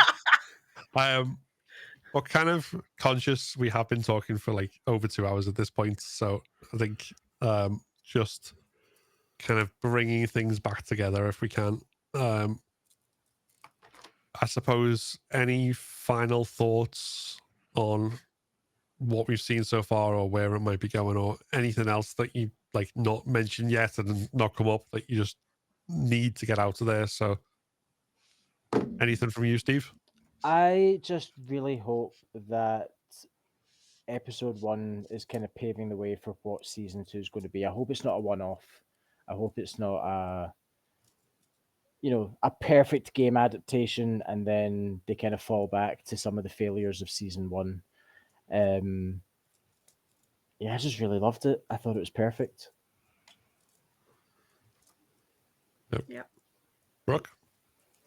I'm just if we whatever we think is gonna happen next week, this is why I like watching with people. I'm very excited because this past episode was just 59 minutes of me going, my Shayla, at every character, especially Abby. And I can't wait for the episode to end and my friends turn to me and they're like, what the fuck? And I'm gonna be like, yeah. you know this thing that I'm obsessed with that I play all the time and talk about and think about all the time? Yeah, it's awful, actually. You're welcome. That's all I gotta say. So none of your friends have any idea that Joel in 1 is coming? So the people I've watched with are my brother and his boyfriend, who both know and have played the games. So after everyone else left, they stayed so we could like talk about the spoilers and stuff. My boyfriend had not played the games when season 1 came out, and then season 1 ended, and I said, I cannot live in the same house as you for 2 years without you knowing. So I made him play them. And then I have 2 friends. I was like, I can't suffer like this. And then my 2 friends who have not played. One of them has an idea. She's like, I think that he's going to die at some point. I just don't know when or how. And she's like, please do not confirm or deny any of these. And I was like, straight faced. I'm like, okay, I just want to hear your thoughts. So I think it won't be a huge surprise, but I think who does it will be surprising to her based on knowing that I love this character and I cosplay her, etc., and how much I also love Joel. And you know what? That is what tells you that something has been set up correctly. I really have an issue with TV folk who are, and I'm thinking Lost, I'm thinking Game of Thrones, the whole idea of like subverting the audience's expectations. She, Yeah. if she is already kind of thinking that Joel's going to die at some point, it's because they've set up all those dominoes. They've set those breadcrumbs up, and they're ready to topple. And that's when you've got a really good, well-told story, when you can see what's coming because everything that comes before it makes sense for it to lead to that point, as opposed to just having a twist out of nowhere that has no setup and is completely out of left field, just so that the audience gets a surprise. Like, I don't want to be surprised. I want to. I'm just thinking of that M. Night Shyamalan meme. What a twist! Yeah. So and that's why I don't think. Go ahead. I was just going to say, so if your friend thinks that Joel's going to die, it's because they've done it right. Yeah, well, and that's why I think that I'm not expecting a max exodus of the show after that happens, like The Walking Dead, because I mean, was Glenn's death kind of set up? Yes, but it was still the way that they handled the marketing and how the show, like, season ended, and you had to wait like a whole year to find out. Like, it's not the same thing, so I don't think we're gonna get. And this is HBO. Like, if you watch Game of Thrones, you know that nobody is safe. Yeah. So nobody exodus after the Red Wedding, so yeah, I think the viewers got bigger, like more people. So Maybe Joel dying will bring more people to this one. Interesting fact, or not interesting fact, when Phil and I got married nearly 3 years ago, after the ceremony, we walked out of the registry office to the Reigns of Castamere. Yes. Nobody died, I I should say. love it. But I Love it. also changed the music on him for me walking in. I was going to have First Time Ever I Saw Your Face by Roberta Flack, which Phil went, is that the one that's in that Wolf is on when Wolverine wakes up in the motel on Days of It? I was like, I love you so much. But I changed I changed it last minute without telling him to Casino Night from Sonic the Hedgehog. Oh, no way. Yeah, Yeah, I walked was down the aisle funny. to that. But yeah, no I one died did when we very- walked out of the wedding, I must say, like Reigns of Castamere or not. Did you have like just all your groomsmen or something just lined up with crossbows? No, it wasn't that big a wedding. But yeah, any final thoughts from you? Only that I'm psyched and I'm can't wait for the next episode, because as much as we've all been talking and I've loved chatting to you, it's lovely meeting you too. We don't know shit. We've got educated guesses, but we can't say exactly what's going to happen, and that's the fun of it, isn't it? Yeah. If we know what's coming, but we're not sure how they're getting there, but are we sure they're putting that bit in or not that bit? It's what makes it even more fun.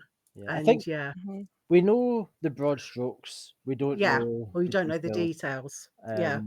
Yeah. And as long as the story gets to the same place, like Yeah. and literally anything can happen. Mhm. And Yeah. I think I'm with you on that. Like, just looking for. I enjoy guessing and going, oh, maybe this, but I'm gonna more enjoy seeing it and seeing what actually happens. Mhm. Yeah. Even if I'm completely wrong about everything that I've said about what I think might happen, as long as they do it well. Like with the stuff I was skeptical about for this episode, where I could see the vision once I was watching it and going, okay, I get where they're going with this. I'm invested in it. I'm not like, oh my god, this is just a complete deviation. I'm out. It's okay. I can see where they're going. I can see what they're doing. Yeah. I'm interested. As long as that stays the case, then even if I'm Yeah. completely wrong about everything, I'm going to be still invested. Yes. Well, yeah, it's a moment in time, isn't it? This is like a cultural phenomenon.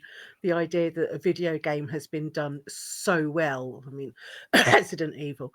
The fact that this has been done so well. I mean, we're great. living in an age of good video game adaptations. Like I remember mid 2000s, it was like any video game adaptation was god awful. Nowadays we've got Fallout, we've got the Sonic the Hedgehog movies, the Mario movie, the Minecraft movie.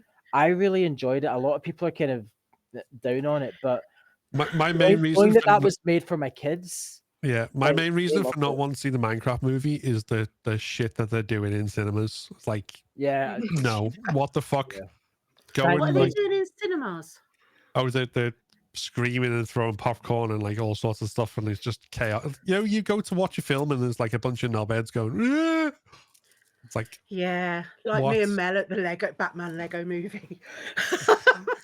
Or It, when we turned up in clown face paint. Yeah. No, we've I got know what you so mean. many good video game adaptations. I mean, Yeah, we Last have now, Last of yeah. Us is the creme of the crop, but we're living in really good times. Yeah. I think at some point, directors and writers have realized it's like, oh, all we need to do is the video game. Oh, we don't need to put our own spin on it. Oh, okay.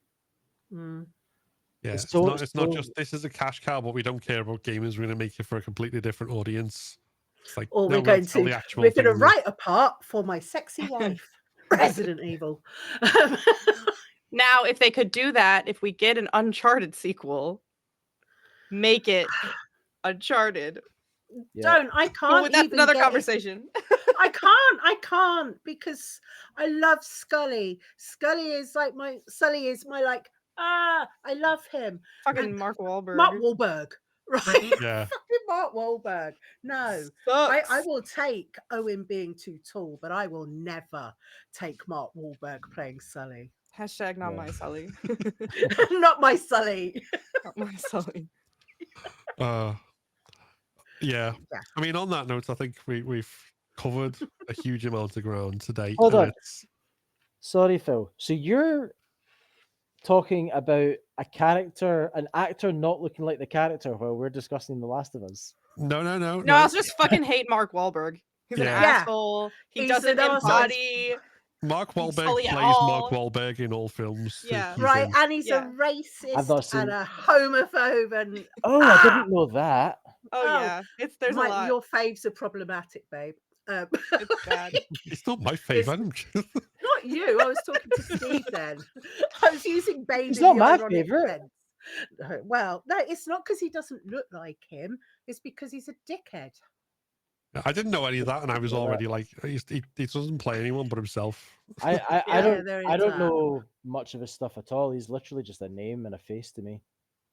Yeah, he used to be. Ugh. So If I not, was not Chuck knowing D anything. if I was Chuck D from Public Enemy, I'd be mad because he gave him a shout out on the roll call on Fear of the Black Planet. I'm not having it. Hello, autistic. Carry on, sorry. Sorry. So Stimming now. Phil's Right. just desperately trying to wrap up, and we were like, "Hey, Hey, it's fine. It's fine. It's he's better. used to it. He's been with It's me 9 honestly years. better than the kind of having an awkward silence follow and then have to go. So anyway, Anyway, but yeah, to wrap up finally, we'll include these things in the description of the video. But tell us if you want to where people can find you and find more of your stuff. So, D. My sex blog is ducttapeanddaddyissues.com. You can find me pretty much everywhere at Goddess Diva, but Diva spelt like on the name, like DEEVA. I am still on X, but only because I don't want anybody to steal the name. Because it's been my identity for like 20 years, and I'm not letting anybody else have it. Hello, sorry, cat going mad. Hello. So yeah, you can find me there. You can find me on D Dickens Writer and Poet on Facebook. Yeah, pretty much Goddess Diva everywhere. Cool. And Brooke, where can we find you? You can find me at _bdazzler_ on most social places. TikTok, Instagram, X, Threads, Blue Sky, etc., etc. Twitch sometimes. I want to start streaming again now that I just spent the last like month and a half moving. So I'll probably be doing some more Last of Us streams, and I've always really wanted to stream and pretend like it's the first time I've ever played. But then it feels mean to lie. But anyway. that's a certain type of content." First playthrough. Well, I get so many. I'll get people like, "Oh, is this your first time?" And I've always I just got wanted to asked be like, on TikTok every single Yeah. time. and I just want to be like, "Yeah, like this game looks really cool. I've heard about it before, but I don't know anything." Like, I just feel like an asshole as you see like my background. And then Phil gets this so much every time I go onto his chat. I'm like, "So have you played this before? Oh, what difficulty is it? Is this your first time?" Just to wind him up. tell Ugh. people it's your first playthrough, and then just start playing it really, really well. Yeah. Like, Like, oh, I just, get through school first time. yeah. And speaking of which, Steve, where can we find you? I am on Twitch mainly. In fact, really only Twitch these days. At Wildwood616. I play a variety of different games, but at the moment I'm really concentrating on a whole series kill all grounded permadeath run. So yeah, Wildwood616 on Twitch. Thank you. So as I've said, all these links be in the description. So show our lovely guests some love and support, and check out their stuff and follow if you are so inclined.